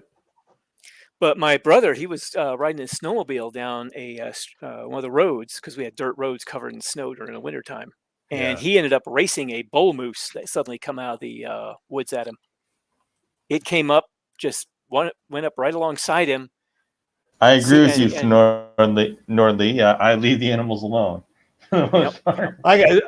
Nordley kind of reminds me of a funny story because my house in North Carolina is in the woods, and it's bear sanctuary all around there. So I mean, it's not like it's an uncommon thing to see bears. I mean, you don't see them every day, but I mean, you could see them. But just a funny story I want to relate. I think everybody knows here that I had a pet Newfoundland named Solly, and he was a very good dog. But when he was like, I guess he was about a year old or something like that, my second wife actually was an amateur ornithologist, and she would, she had bird feeders out in the front yard, and there was a little black bear. I say little, that sucker probably weighed 400 pounds, but he was out there, going after my wife's bird feeders.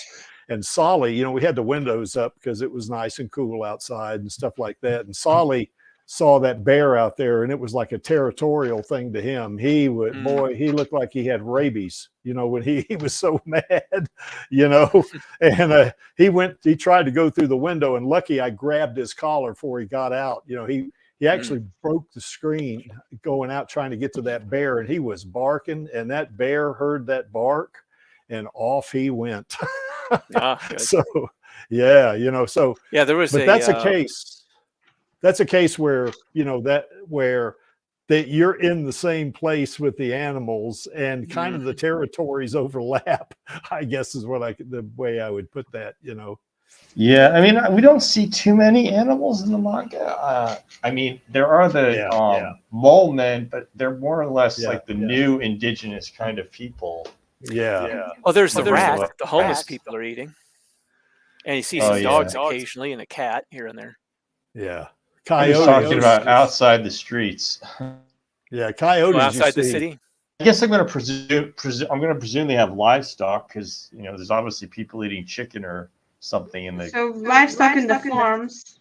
Yeah, exactly. Well, in the manga, I get the impression it might be more along the lines of that iguana meat from Fallout, where it's not really iguana. Well, even worse is Judge Dredd. And I don't want to tell you what the meat in Judge Dredd is. Recycled. Bodies, it's humans. That's right. Recycled and reprocessed human. Like Soylent Green, huh? Yeah. Yeah. Recycled, rendered down, and reprocessed. Oh gosh. Yeah, that's a mental image I could have done without, but so anyway, what the scrapyard is just something, another thing that these folks accept. You know, it's in the middle of the city there. Now, if you're on the outskirts of the city or on, you know, you're going from one place to another, you probably won't see the scrapyard. I mean, you might look up, you know, if you're relatively close to the city center or scrapyard, you might look up and see some trash falling down, but it would be kind of away from you, but you would recognize it. You know, it would just be part of your everyday life is what it would be.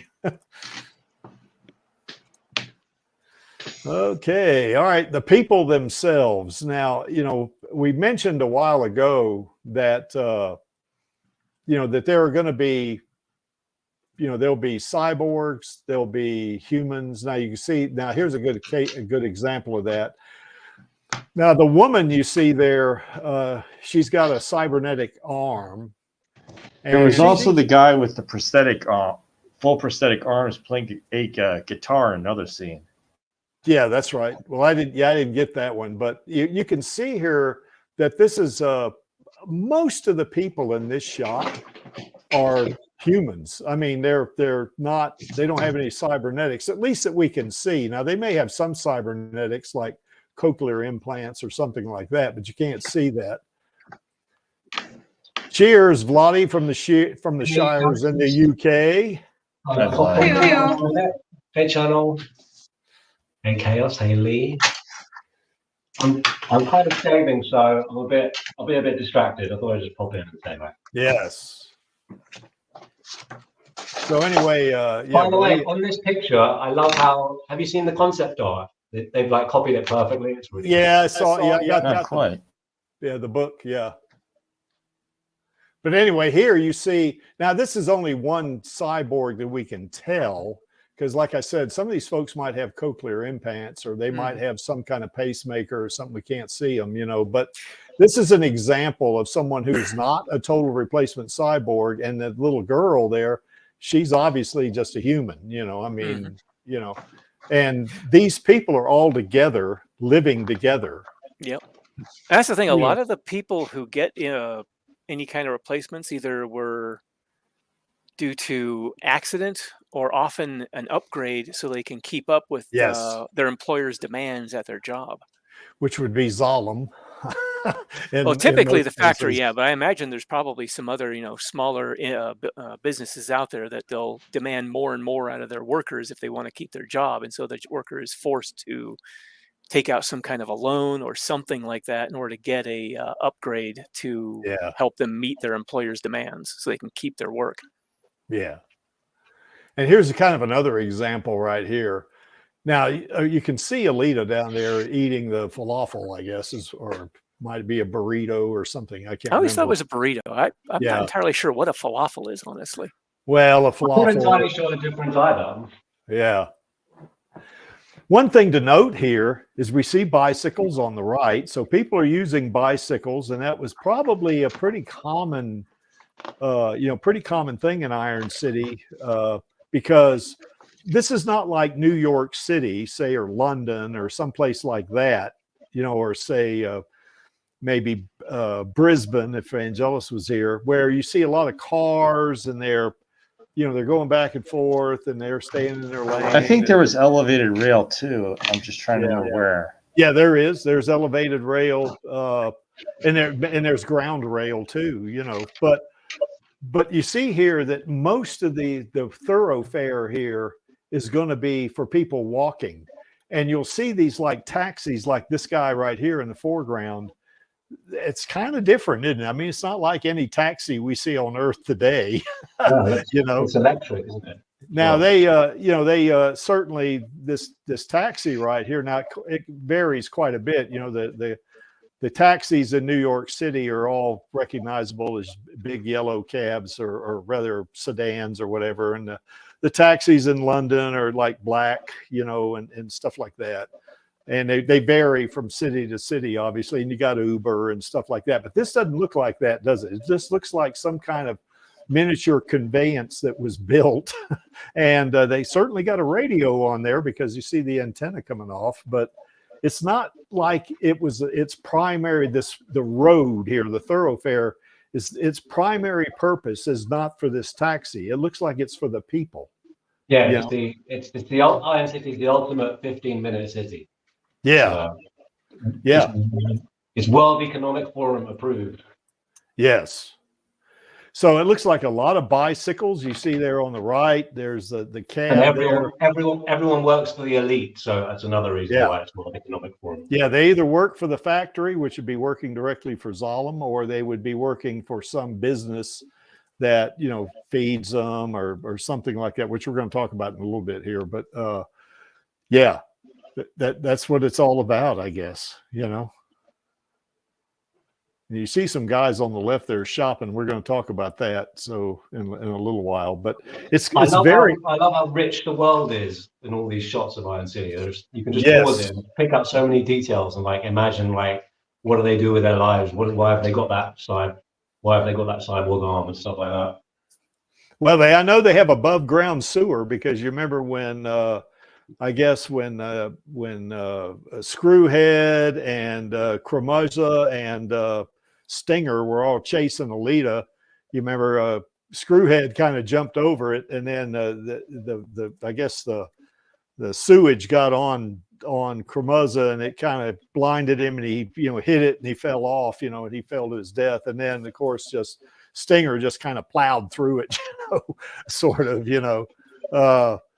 But you see that, I wonder if that's kind of what that one, you see that one big pipe above there. I'm wondering if that's above ground sewer or something like that. Why do they have above ground sewage? There is the underground, which we know is, I think we know is partially sewage, is mostly the remains of the previous collapsed city. So why is there so much above ground sewage when there's the underground, which is already dug out?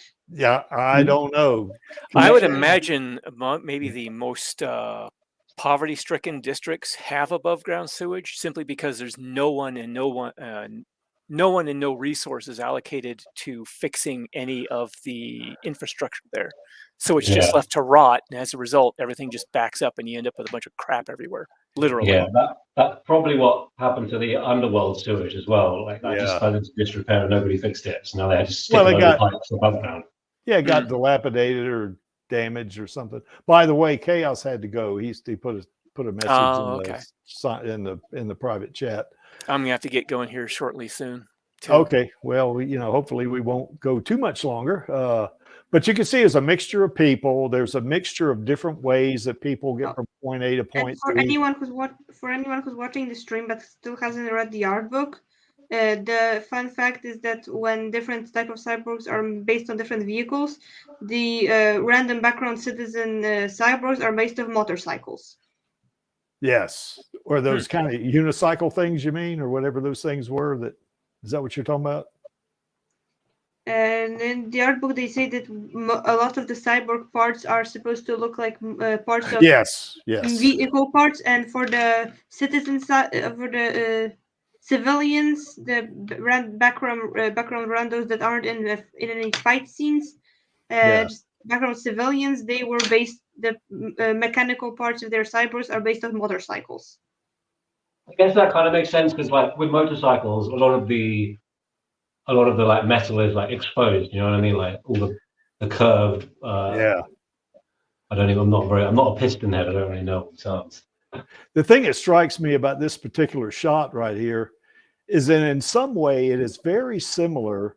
That if you're walking around, say in New York City, there's a ton of people walking. Now they're on the sidewalk. They're not out in the street like this, but you know, or like in London is the same thing. When I was there, there's a ton of people that are walking on the sidewalks. You know, this kind of reminds me of that a little bit. You know, or say like in Munich. I was in Munich, Germany, and it's similar. You know, where you see a bunch of people on the sidewalks. You know, and it's just that's. You know, it seems like most of the transportation here by these folks are by foot. They're just walking, you know, and you see some bikes there. You see the cab, you know, or the taxi, but most of these people are walking. So that's kind of cool, you know. I think kind of gives you a little bit something to relate to in terms of how big cities people actually get around big cities, because in a big city like New York, you don't really need to rent a car. You can just about walk anywhere you want to go or take a cab, you know. Yeah, they got some fairly decent public transportation in New York City from the looks of it. Yeah. That's the other thing too, though. I was just thinking, if this is like a market street, people might be walking here because they're going shopping. Yeah. So this might actually be a more specific reason for the foot traffic. Yeah. Or maybe like the 16th Street Mall in Denver. That's kind of what this also reminds me of to a degree, although it's a little more dilapidated, obviously.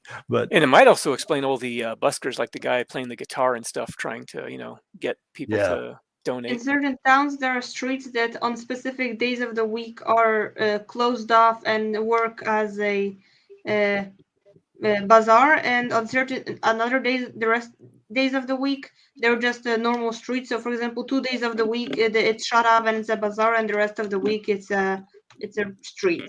Sounds like a farmer's market. Yeah, we have that here in my town. Yeah, it is like a little bit like a farmer's market. Yeah, we have near City Hall here in Fountain. We have one street that they'll sometimes block off during some days of the month to let local farmers and businesses sell little bits of produce or whatever they happen to be making to people. The city I was thinking of, that it's not a few days a month, it's 2 days a week. Yeah, yours is more frequent. Here it's not, not quite that frequent. I'm not sure if you can call it farmer's market, because there's farmers, but most of the stuff that's getting sold there is more random. Like, I didn't mean to say weird souvenirs, knockoff music DVDs, not necessarily knockoff music DVDs, sheets, shoes, different articles of clothing, baskets. Okay, yes, there are the food ones. Well, I didn't mean to say it was a farmer. It sounded similar to the farmer's market we have here. Yeah. Yeah, in Boone, North Carolina, they got a farmer's market that's pretty cool, but it's not on a main conveyance like this. It's kind of off from the city. Well, I don't think this is a main conveyance. This looks like a side street. Yeah, probably. Really narrow. It probably is. Although I would say that with that taxi there, you know, at least it's permissible for these folks to drive on them, you know. So probably only for the small vehicles like that. Maybe I mean, it looks like most of the vehicles they have in Iron City seem to be these small golf cart. Yes. Yeah, it is a lot like a golf cart, isn't it? So except for the cargo carriers. The cargo carriers would be quite a bit bigger. Yeah. So anyway, we got cyborgs and we got people and we got everything from a 100% meat boy or meat girl all the way up to the total replacement cyborg and all the shades in between, you know. I get the impression it's kind of like Cyberpunk Night City, where most of the population has a very small percentage, like maybe 3 to 5% cybernetics, a small implant of some sort, just to help them interface with everyday technology or something. And usually with the bazaars, there is the rule, at least if they're on an open street, that you can drive in with special permission. So if it's in a historic site, then small electric vehicles with tourists will be allowed to drive in, but that's limited. And other than that, you can only drive big cars if they're delivery and you're using them to unload onto the bazaar, or you're using them as the actual little stand. Bazaar related business, basically. Yeah, so only if it's bringing in the merchandise for the bazaar. The merchandise, yeah. Okay. Well, Vladi, looking up at Google if bazaars are an Easter thing. Well, Vladi, you certainly know London better than I do. I mean, I've been there 2 or 3 times, but you've been there many times. Does this look kind of similar to some places where you would walk to go like a marketplace down there or something like that? Or? I mean, yeah, kind of, but it's kind of the same in like most towns. That's right. Yeah, that's right. Most British towns have pedestrian high streets that look like this. Yeah. Well, it's kind of like Fleet Street, I guess, is in London, I guess. Yeah, Oxford Street. Yeah. Anyway, just to make a point, there's all different kinds of folks here walking around, everything from total replacement cyborgs to partial replacement cyborgs like Maxie and, just good old meat boys and meat girls like us.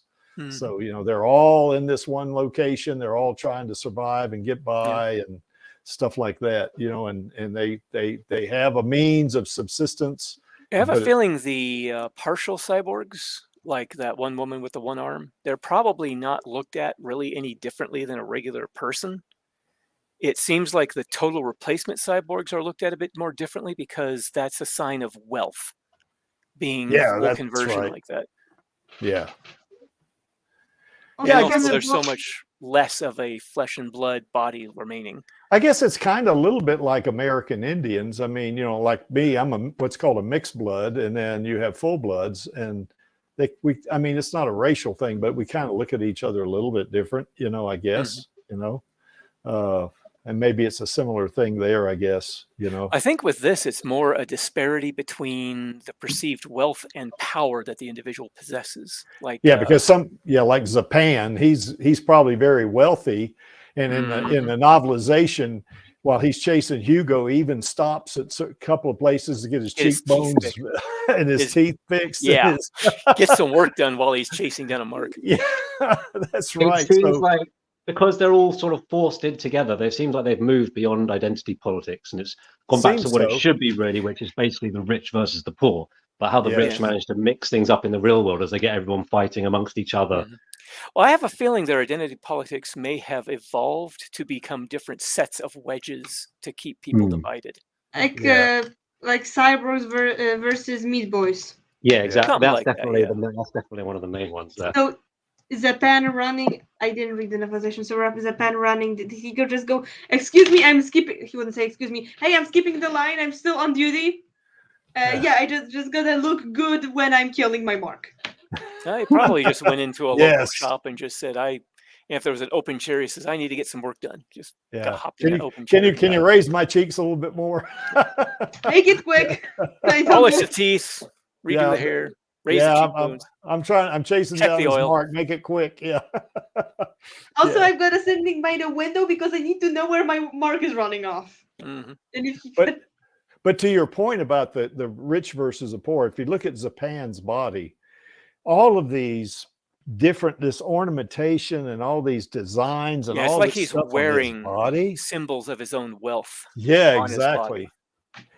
And to a degree, you could even say that about Alita when she's in the doll body. Not that I don't think Alita's got that kind of class structure in her head, but when Ito made that body, Ito is well-to-do, you know, in Iron City, and he made this body, and he put all these nice flowery designs and all these little curly cues and all this, you know, just little marks and stuff on there and make it look beautiful. You know, that is motivation was a bit different with that. With Japan, his ornamentation is to show off his power and prestige. The ornamentation on the doll body was a manifestation of Ito's love for his daughter. To give her a beautiful body to live in the world. And the fact that he gave that to Alita says a lot. You know, So, it also says a lot of what he had hoped to make her into, I think. Yeah, and that didn't work out. No. So that was never going to work out. No, it was not. Not even slightly. But unfortunately, I have to get going. So all right, Lee. Well, thanks for joining us, man. Well, thanks for having me. You guys have fun. Take care. All right. So I guess we can move on to the buying of groceries and shopping and all stuff like that. Alita's favorite part. Well, this is one which looks like somebody's buying some food. They got produce out here, so you can, Go ahead. I was asking if someone's microphone is broken or if my speaker is broken. Yeah, because you did drop off there a little bit. I was just a bit away from my Okay, so it's my connection. That's a problem. Okay. Okay. But anyway, you see what looks to be potatoes. Looks like there's some beans there. Looks like on the left we got some, looks like limes, I guess. Looks like there's some cabbages there. So yeah, you can buy food there that you can take home and cook, you know, just like you would, not like you would here, because here, whether you live in a big city or whatever, there are stores that you can go to buy food.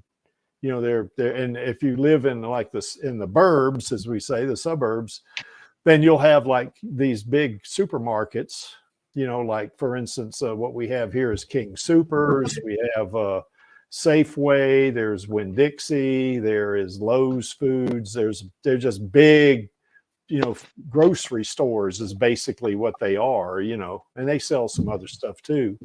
But, you know, here it looks like in Iron City, they don't have that. Looks like you have to go to the market like this. And like we were talking about a while ago, a farmer's market almost type thing, and buy these, you know, this different food, you know, and it doesn't look like they got a lot of processed food there. I mean, here you can buy something, stick it in the microwave for 2 minutes and you can eat it. You know, there it looks like, no, you got to take this home and cook it. Although I guess was that an oven or a microwave that Ito had? I can't remember. It looked like just an oven. I guess. It looked like an oven to me. Yeah. So, but anyway, you know, that's a difference. You know, I mean, these folks are, you know, they are able to buy stuff to subsist on. That's for sure. Now, here's the part I really like right here is Alita discovering chocolate. Now, that's the only place I'll be going to in that market. Oh, I would go to the Kansas Bar in heartbeat if they open that. That's not. I meant the market, just in the market. Oh, the market. Yeah, that's right. Yeah. Yeah. So have some chocolate and then go to the bar and get drunk. That's the way to do it. Yeah. I check if they have smoked cheese. Yes. Yeah. I might be obsessed with smoked cheese. But it looks like there's certainly chocolate bars like what Alita is eating there, and what's on the right. It looks like on the left there, that looks like, is that bread or something there? And then it looks like some kind of brownie that's in the foreground too. It looks like a chocolate brownie or something like that is what Getting hungry, Creek. I need to go to bed. I can't go to bed feeling hungry. Sorry, Vladi. Okay. So anyway, but the idea here is that this is also a street vendor. You know, I mean, you know, Hugo did not take her into a grocery store or into a Starbucks or something like that, you know, and got her this chocolate bar. He went to a street vendor and bought her a chocolate bar, which I thought was really sweet. You know, I mean, she certainly seems to appreciate it. She looks like she's in heaven, doesn't she? She might be. Yeah, she might be in heaven. That's right. You know, so that chocolate really hit her hard, I think, you know. Give it a few years when her teeth start falling out, and then she'll have a completely different expression. She's a total replacement cyborg anyway. Yeah, she's not gonna. Why can't I have cyborg teeth? She's probably got synthetic teeth there, Vladi, and I know. I need synthetic teeth. I'll probably get them. Funny thing is, they probably added fructose glucose syrup into that chocolate because it's cheaper than actual chocolate. It's just sugar, but even cheaper, and it's not any worse for you than actual sugar. But because human like sweet, yeah, the fact that it's cheaper might actually make it tastier. It might make the rush of good chocolate even stronger for her. Well, maybe it's stevia. Could be stevia.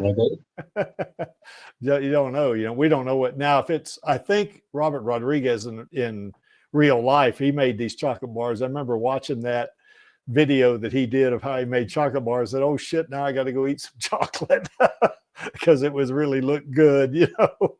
Well, so good. I'm just too lazy to actually make it. Yeah. Well, it's all right. You can still buy a chocolate bar and eat that. So.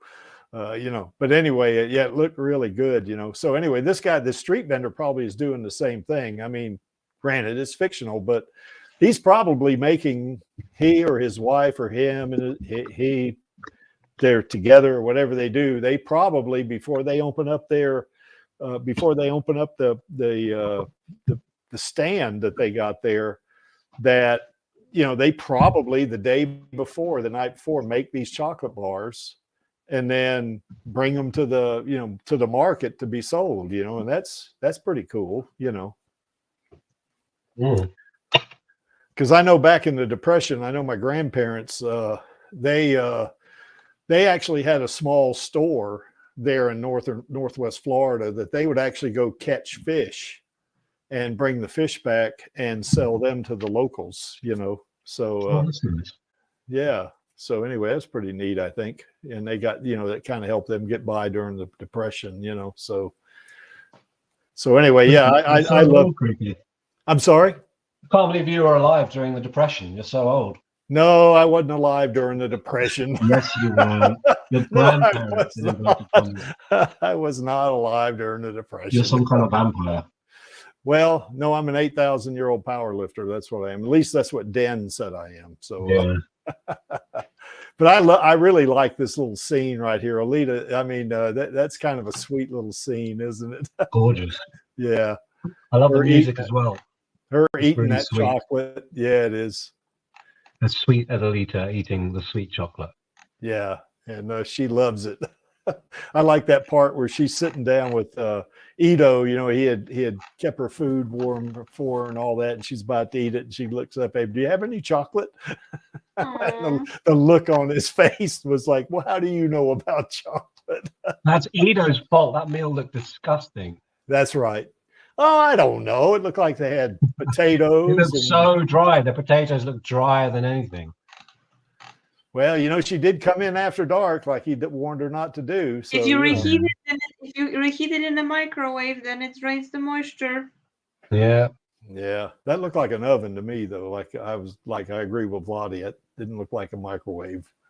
So, but anyway, if you're going to buy groceries or shop for anything, whether it's parts or it's clothes or whatever, you got to go to this market in Iron City to do it. Now, we don't see any chain stores because that infrastructure is not there in this world, So it looks like everything is kind of made local, probably handmade, or if it's made, but it could be made by the factory, and the rejects, the factory won't, they get rejected by Zalem, they maybe sell to the locals or something like that. It's probably the way it works. So,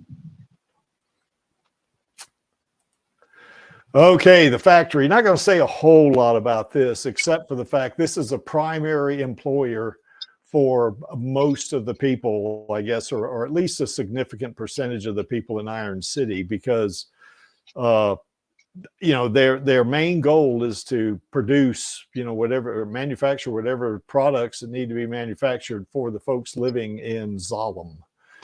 And it's kind of another in-your-face type thing. And probably most of the people that work in the factory are to some degree a cyborg, because it seems like it's so dangerous in there, because people are always having to upgrade, or maybe they get injured and they got to get changed their limb. They get pressured by their bosses to upgrade. I think it's in the novelization, isn't it? They talk about that's people, right. They have to upgrade to lift bigger boxes and things like that, and it just leads to all kinds of health problems and things. Yeah. Because people get cheap replacement parts because, I swear, being a cheap cyborg is still better than what you're doing right now. Yes. And then it keeps breaking continuously after 5 years, no matter how many times they try to repair it. Here's something. Hopefully they sell tons of Alita merch. At the market, yeah, that's right. At the market. Yeah, that's right. So, but anyway, probably most of the people, maybe not all of them, but I would say a good percentage of people who work at the factories are cyborgs, because one of the things that we saw in the novelization is that Hugo's father kept having to be upgraded because he would either get injured or he wasn't productive enough or something. So he kept getting these cybernetic, upgrades so he could keep up, to do his job until he finally, I guess he was at some point maybe a total replacement cyborg, and then he died. So anyway, that's kind of that backstory. So Hugo didn't even get that backstory in the movie. Yeah, that's right. Can't catch a break, Hugo. Yeah, that's one of the reasons I think my feelings about Hugo kind of evolved, because when I saw him in the movie, I didn't like him. I kind of liked him at the beginning, and then I saw him make that deal with Vector, and I said, "You little shit," And then of course, when I read the manga, I kind of learned a little bit about the backstory and stuff. I said, "Well, he's not so bad." Plus, he was good to Alita, So, that changed my mind, I think, to a great degree. So. But I don't know what percentage of the people live in Iron City actually work in the factory, because there's got to be some folks that are in Iron City that have their own businesses and are doing something to support the neighborhood. But everything, even those businesses, are controlled by Zalem, you know, so, and it's through the factory. So, you know, that's kind of the deal about that one. So anyway, that's pretty much all I want to say about the factory. Now, one of the things about Motorball, I'm not going to talk too much about Motorball per se in terms of the sport, but the one thing about Motorball is that it's kind of like in the novelization, they said Motorball is like keeping the masses happy, you know, because life in Iron City is it's not a picnic, you know, it's hard, you know, it's dangerous in certain areas, and you know, it's you know, people, you know, certain times might be risking their lives just going out, you know, they might be doing that, so they have to have a distraction, and Motorball kind of gives that to them, you know. Now there's two ways that happens. Certainly that top image right there, they have these giant screens around Iron City of Motorball, you know, matches. And of course, people can go to the Motorball arena. You know, it looks like we lost Vladi, or did he say he had to leave? He's got to leave. So, he's going to be gone for just 2 minutes. Oh, there he is. Sorry, I was trying to send a message and then I pressed back and then it disappeared. John's here. I should have stayed. Hey, John. John from Missouri, right, John? He's going to shout at me for my breakdown about the creator. I'm from Arkansas. Arkansas. Oh, I'm sorry, boy. I just cussed you, didn't I? There's our buddy Odd John. Odd John, I really like your videos, bud. You need to keep doing them. Yeah, they're amazing. Yeah. I try. Yeah, I really like them. I'm actually on the road right now. Oh, my connection's pretty bad, so don't be surprised if I drop out. But I'll try to. I don't know how long y'all are going to go for, but I might pop back on in about 30 minutes if it cuts me off. If you're still on. Yeah, we're probably going to be on the yeah, we probably won't be on that long.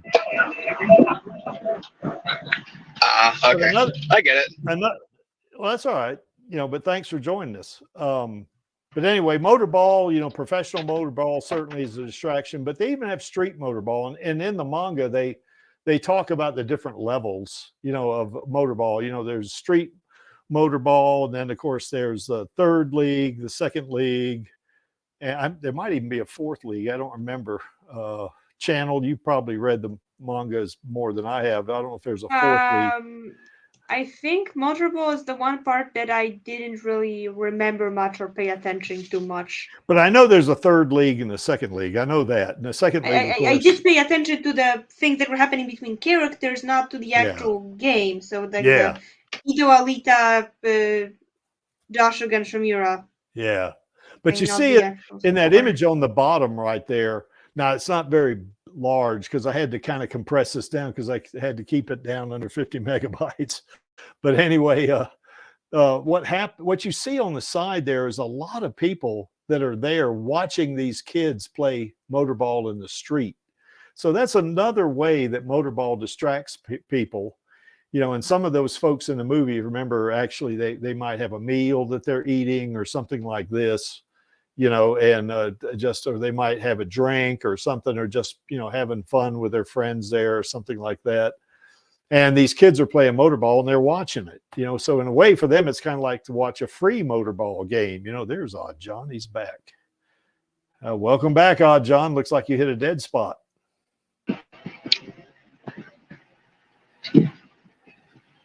So anyway, by the way, John, are you in Conway, Arkansas, or where are you? I normally wouldn't confirm that, but yes. Okay, yeah. I got a friend of mine and a mentor in my profession that lives in Conway. So anyway, nice really? City. Yeah, that's nice. Yeah, Yeah, Conway's a nice little town. Yeah, I've lived here for about 9 or 10 years now. So it's yeah, it is. It's a nice little town. Yeah, it's always growing. We have like 3 or 4 colleges here, so there's always people booming around left and right. So it's That's getting cool. bigger every year, which isn't always a good thing, but you know, Yeah, it's a little more crowded, but yeah, it's a cool place. yeah. Yeah, I have better connection now somehow. I don't know why, but I'm on the road actually. So I don't know if y'all can.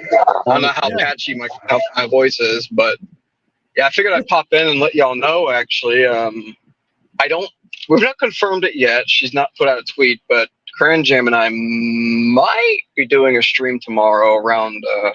Well, for me, it'll be about I think 12 p.m. Central Time, but for her, it'll be about I think 1.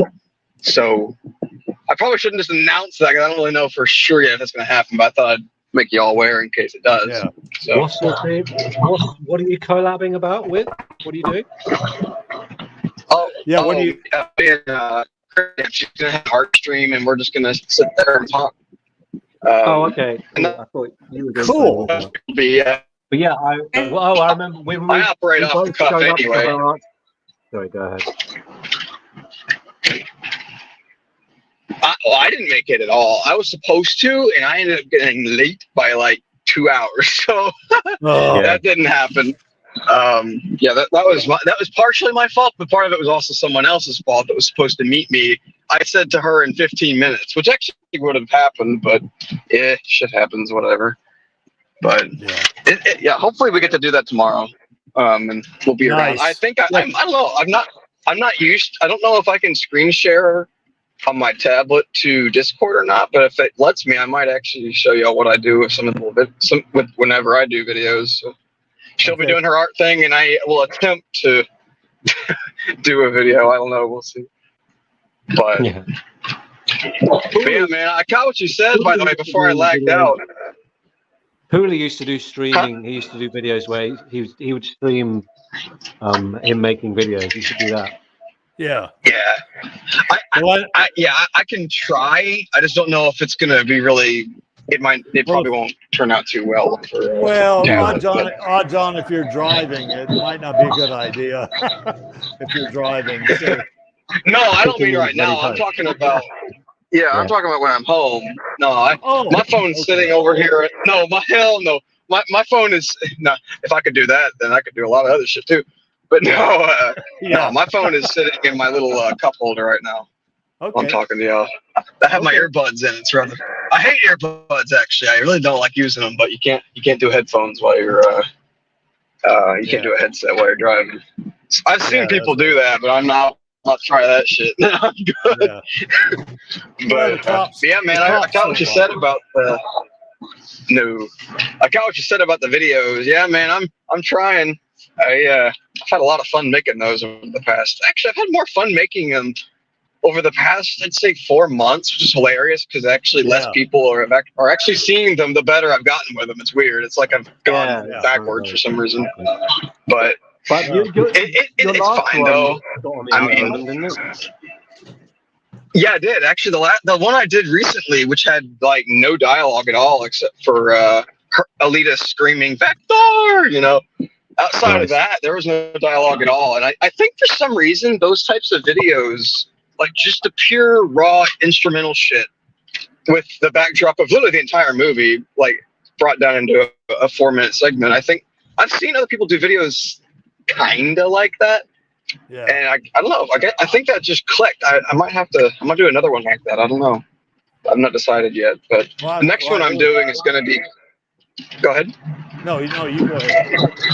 Oh, I was just going to say that the next one I'm doing is Cry Me a River. Not the Justin Timberlake version. That shit's corny as hell. But I'm doing another version. I found it. I don't know if y'all have heard of Tommy Prophet. He's just a producer of these songs. But I came across that guy's channel a while back. This artist channel. And he just gives people platforms to make music on. I don't know. But golly, some of the people on there. Yeah, hang on, John. Let me say bye to Channel. She's having to get off. She's having some system issues. So anyway, Channel, thanks for joining us. Sure appreciate you, girl. Good luck in college too, by the way. Channel, are you coming on tomorrow? I might. Actually, stream should end. We're gonna be on for about an hour and a half to maybe 2 hours. I think an hour and a half. But yeah. By around that time, it'll only be a couple more hours until the Alita stream, so I might be around. I forgot what the subject actually was. Yeah. Is it definitely on Creek tomorrow? What's the subject tomorrow?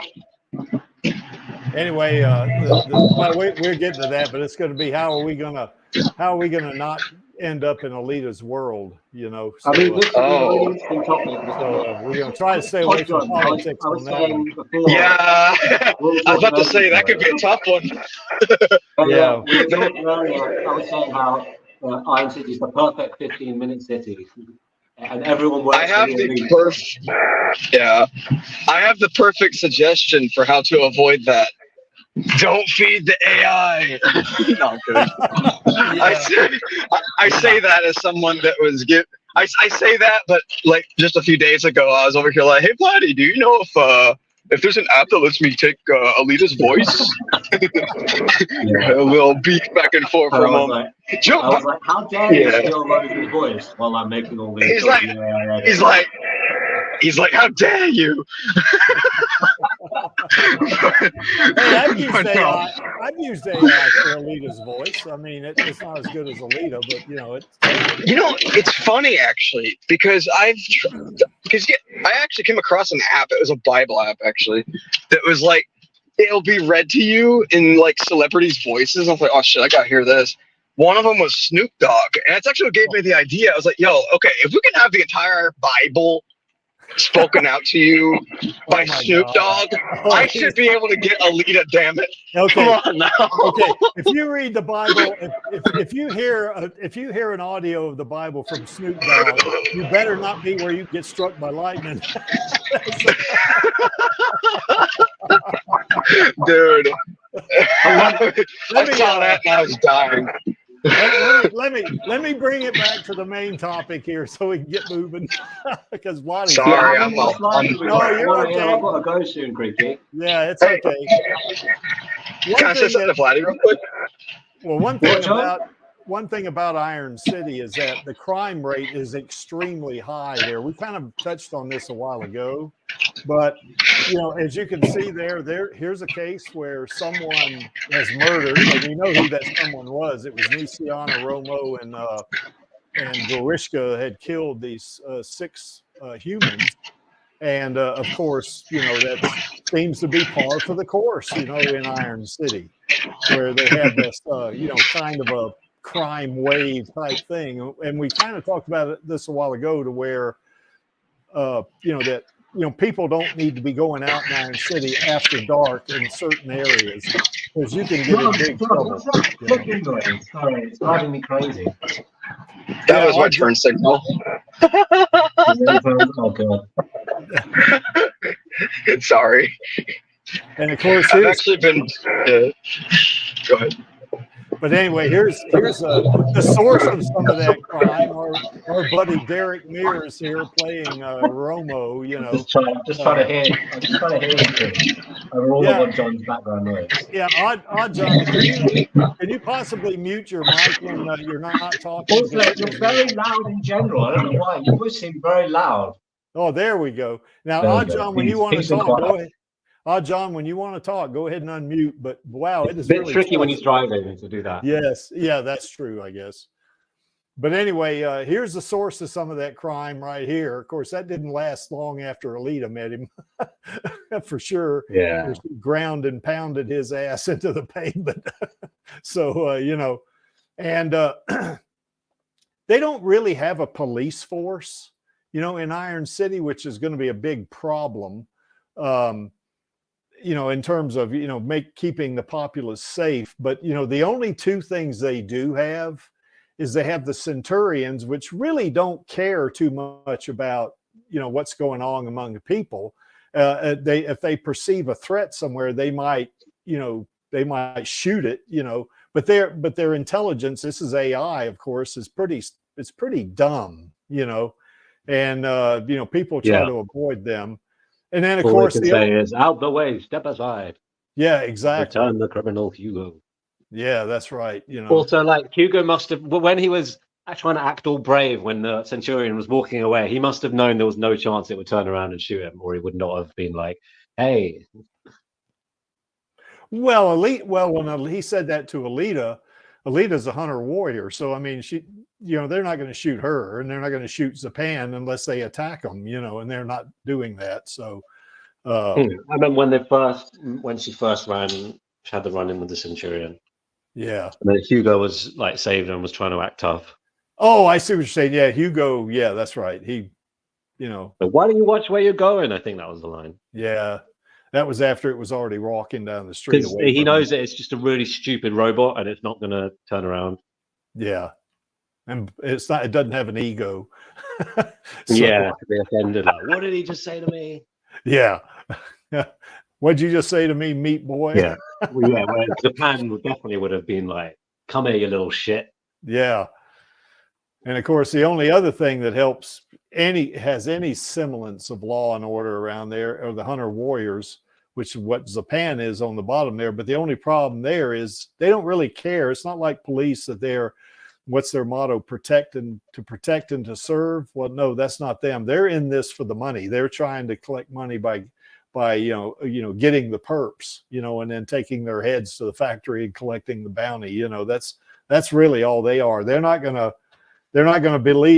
be like a policeman, you know, that's going to actually try to, you know, protect someone who's being attacked or something like that. They may do that, but that only if it means that they get money, you know. That's kind of what they are doing. So neither one of these are, I would call, a very viable law enforcement, you know, type of a kind of a function or something, if you want to say that. You know, they're strictly there to, you know, in the case of the Centurion, they're limited programming, you know, to make sure that threats, you know, are, you know, dealt with. And then with hunter warriors, they're only there for the money, you know, to collect the bounty, you know. Yeah.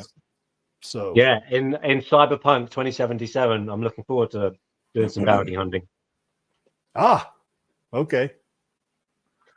So we got one more slide there, Vladi, and then we'll get to that. And that's, of course, is healthcare.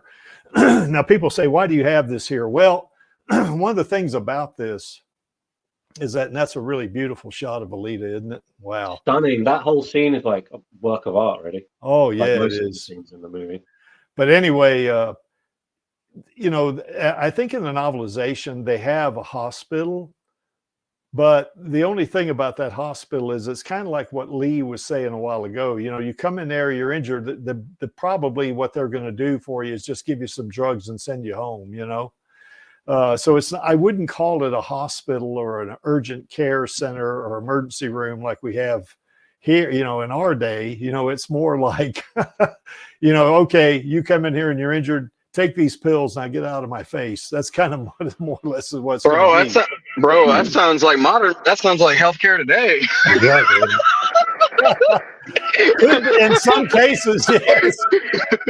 Yeah, that's right. But anyway, there are exceptions though, to where, like in this case, Ito, he's a cyber surgeon for sure, you know.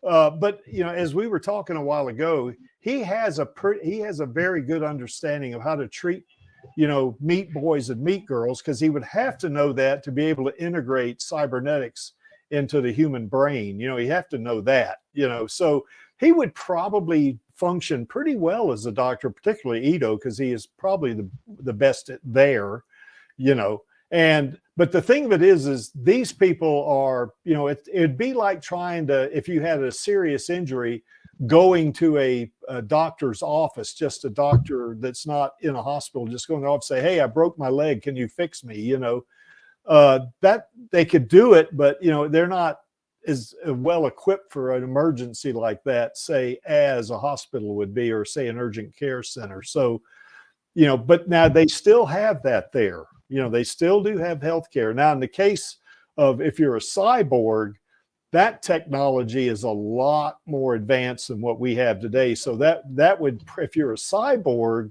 you're probably better well off than, say, a meat boy, you know, that's going to be, that gets injured. Because if you remember in the movie, there was that one guy that had his arms and legs, you know, taken off. Oh, looks like we lost Odd John.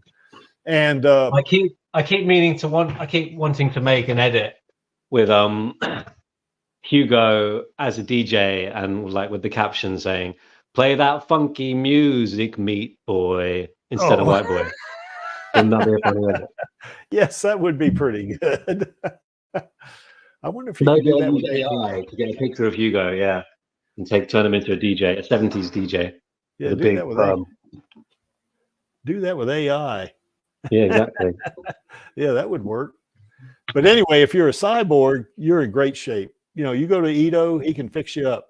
Because that one guy, you know, he lost his arms and legs, but he was okay, wasn't he? I mean, Ito was taking care of him. It was as okay as you can be losing your arms and legs. Well, that's true. Now, if you remember when they were in the church, Alita and Hugo, she said, "I got to get you to Ito." Well, the idea there was that she knew that Ito could help him, you know. So he must be a really good doctor, not just for cyborgs, but even for humans, you know. So they do have a measure of healthcare there, but it's not systemic, you know, like it is today, you know, in many of our countries. And in his case, it's certainly not for profit because he does, you know, remember, no more free repairs. So he seems to be doing free repairs for particularly cyborgs, you know. But you can, you know, if you get injured, or let's say you have, you know, you get the flu or something like that, he would probably be pretty good for that, you know, even if you're a meat boy or meat girl. So okay, I guess that's about all I have. Did we miss anything? I don't think we did. Well, I missed most of the start, so I have no idea. Yeah. Well, you can see from that center image there that Alita loves her Uncle Creek. So, you know, that is what it is, you know. And of course, she says any questions, but I feel like if I ask her a question, she'll get mad and hit me. I love my Uncle Creek. Yeah. Any questions? But, yeah. That's rhetorical. That's a rhetorical question. And here's our queen, Rosa. And I just saw a lovely poster of A Million Miles Away with her on the, because they're the only posters I'd seen had Michael Penner on the front. Yeah. But there's a really nice one with Rosa. She looks beautiful. I need to post that on Instagram. I like Michael Pena. I think he's a really good actor. He was great in that movie. That was amazing. Yeah, I got to see this. Still haven't seen it. Yeah, no, my brother and I watched football last night. So I said, man, they had a promo for A Million Miles Away on there. I said, man, I got to see that. Really? I got to see it. Yeah, I got to see it. Well, it's streaming. So good in it. And it's actually it's properly inspiring. Nice. Maybe I still haven't seen it either. Did you see it? No, I haven't seen it either. Oh, okay. I've had my head buried in 2077 recently. Oh, okay. Back in the saddle once again. Nice. Well, anyway, this you know, Rosa is our queen, and in terms of being an actress, she is #1 in the Creeks book, that's for sure. And want to do a little bit of a shout out to El Lamont and Jesse Fisher. They brought Screwhead to life. We need all three of these ladies to be back in the sequel because Screwhead is not dead. So, you know, we're get them back in there too, if we can, you know. And if James Cameron, or I'm sure he's not, but if he's watching this little old stream, you know, and I want him to know that the Alita Army does want not just Rosa back in. We certainly want Rosa in it for sure, you know, but we want Screwhead back in it. So anyway, and as I say every week, these three are really good at what they do. You know, I guess Rosa and Elle are really great actors. And I think Jessie Fisher, as Elle said, is the most badass stunt woman she's ever worked with. But, you know, and they're all really good at their trade. But as I say every week, it sure don't hurt that they're pretty also. So, you know. And tomorrow, I guess Angelus is not here because he had an appointment. We're gonna, and this is what we were talking about a while ago, John. Tomorrow on Radio Chaos, this is the old before the fall thing. How do we avoid a future like Alita's? Yeah, we got to be careful not to get into politics on this one. So that's a deep subject. How deep do you want to dig into it? We definitely want to stay away from politics, you know. So yeah, no, I feel you on that one. Yeah, that'll even outside of that, it could be a spicy one because there's so many different ways. There's so many different things that could lead. Like if you're talking strictly speaking of the events that happen in Alita's story, and that involves some stuff from Last Order, you have to take in consideration that is what reality is in that story. Like in the case of like the I forget the winter, the big crazy ass winter that happens in Last Order. Well, it doesn't happen in Last Order, but it happens. It takes place before Last Order, but it's in that book. The nuclear winter from the comet strike, isn't it? Yeah. I couldn't think of what it was called. There's a title for it, but yeah, it's anyway, not, you know what I'm talking about. Yeah, that's not if they don't call it nuclear winter, but you know when the comet hits Earth, of course that was supposed to be in 2012, or 2010, I think. So the geocatastrophe, that's what it was. Yeah, we dodged that bullet. So, but you know, now I would certainly think it would be appropriate to talk about the politics of Zalem and Iron City. That's different, fictional, you know. But yeah, we're going to try to stay away from politics. Maybe let's just not go on the screen tomorrow to avoid getting in trouble. Vlad is like, I'm gonna hide in the bushes. So anyway, yeah, here in America, politics really gets under people's skin a lot, I think. And you got an election coming up, so I'm done with all of it, man. I'm done with all that shit. I'm so tired. It's pretty distasteful, I agree. So anyway, any of those politicians are going to do anything good for you is like thinking you're going to get to Zalem with a promise from Vector. Yeah, I mean, you could get to Zalem, but you might not be in, your a whole body. You might be a brain, a hand, maybe some eyes, Yeah, that's right. Socialism could be achieved, but we'll all be dead. Yeah, get your brain so they can put it in Melchizedek. Oh God, I really hope they do that, man. Really, please. They ain't gonna do that. That's a little too much, I think, for the movie. I don't know. But it's right there. Like, it's right around the. Like, I don't know. What are the sequels even gonna be about? Like, that's such a huge part of that story. Oh yeah. Like, it's something that I know I've ranted on that on Twitter a few times, but I really do wonder. Like, is they just gonna do that? I really think what's gonna happen. I'll keep this brief. I think they're going to be negative. No, it's not negative. I think because I'm not a purist, right? Like I really would like to see some of this stuff brought to life on the screen. Yes. But realistically speaking, yes, I think the next movie, not because it'll be bad or anything, unless it is, which I doubt it will be, but and even then, this next movie, I have a very strong feeling is going to diverge completely from. I mean, they only got one more movie in them, supposedly, right? Unless they decide to do 4 or something, No, they're going to do 3. But James Cameron's already said he's going to do 2 more. He's working on the Alita sequels, he said. Yeah, no, I know. I'm saying that's what I'm saying is that they have at least 3 in mind for this whole thing. Yeah. So and we know that they want to do Den, which how the hell they'll do that? I got no idea. There's a lot of stuff that's going to get rearranged. A lot of it's going to look different, and you're going to have people that are going to be like, Yeah. I get it, but I think that they're probably. I mean, they've already changed a lot. As faithful as the movie is, it's pretty easy to stay faithful to that first part of the story. You really can't go wrong. But there's a lot of divergences even in the first movie too. Yeah. And I think the next one is going to do that. To avoid a lot of the more iffy subjects, I'll leave it at that. Yeah, but I think they're going to probably do a mixture of, well, not the anime because that's already happened, but they're probably going to do a mixture of the manga and a lot of their own thing. In fact, some of the manga stuff that's in Alita, actually, I think some of that seeped into the Avatar sequel because I noticed some bits in there that were like, "Yo, that's that's Alita. Yeah. What do you mean? You know? Yeah. So I think that we're gonna see. Yeah, I think some of that stuff's gonna bleed into the movie naturally because that's the IP. But as far as how far it goes, I don't know. I know who I would want casted as Den and Chaos though, and this might surprise you because I know everyone thinks Figure 4 when they hear this name, but Keanu. No, that I don't man think so. needs That to play man- Den.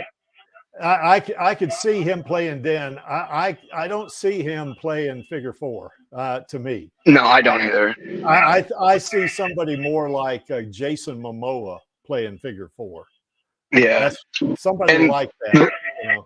The crazy thing, and the reason why, and this actually could be a great topic for David sometime if he wants to get on and do it, but or even Vladdy too, because Vladdy's into Cyberpunk 2077 now. Because Keanu Reeves plays the Johnny Silverhand character, and without spoiling anything for anyone, because Vlad just started it, that character is, at least in the beginning, is a lot like Den as far as his ideals are concerned, at least at first. Mm-hmm. And there's like this weird split hole, your mind being split onto a chip. Sound familiar? Mm-hmm. I think and Silverhand can be downright just an asshole if he so chooses. So I think that I really do think that Keanu could play a really good Den, like the voice, but I also think he'd make a great Chaos. Oh, I think so too. It's I weird, think and he already has the look. He already kind of looks like it. He got the long hair. Yeah. They have to die. I've been thinking about that a lot. Yeah, I really think that would be cool. He could do it though. I think definitely he could do it. Yeah. Anyway, Vladdy will see more what I was saying. But. Yeah, I haven't met him yet. I only just met Judy, and then I had to go to work for a bunch of days. Oh, got you. Yeah, I really thought I was going to have some with the Judy stuff. I thought it was going to be like a dodgy thing, like. No, that's later. No. I was let disappointed, I'll be honest. Let me shout out to Smendrick here. I agree with him. I want Jennifer Connelly to come back too because she's okay in my book. Yeah, bring back Jennifer. Yeah. You know what they're going to do, right? Yeah, they're going to make her a cyborg. Yeah. They'll probably put her in they'll probably put her into one of those little what's the ugly little head that's at the Hunter Warrior factory? No. A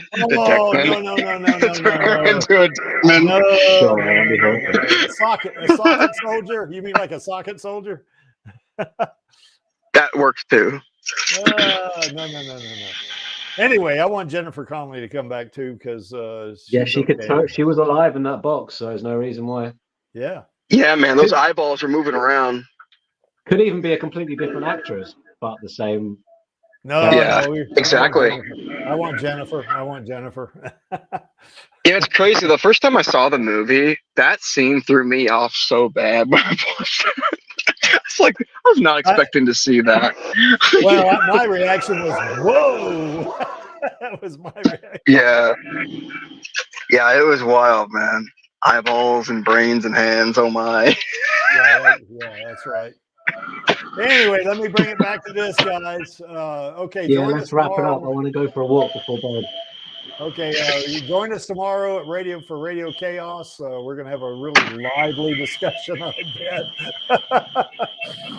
Okay, so anyway, just to finish this off, why is that image there? Well, that image is there because I like it and I'm running the stream. And to paraphrase Gruishka, I'm only here for our girl. And in fact, the Alita Army, and we're all only here for our girl. You should have put 19 on each boob instead of 99 on. Should have done what, Vladdy? You should have put 19 on each boob instead of 199 on one boob. Okay. All right. Well, that said, the only thing left to do is the call to action, and that would be on my count of 3, and that would be 1, 2, 3. Film those sequels, baby. All right, we'll see you tomorrow on Radio Chaos and next week on the Alita Livestream. See you guys. Night. What's up, Alita Army? This is Hot Toys Alita, and I hope you enjoyed this week's Alita Livestream. Please join my Uncle Creek Angelus, and our other guests for next week's show. Remember, I do not stand by in the presence of evil, and film those sequels, baby. See you next time.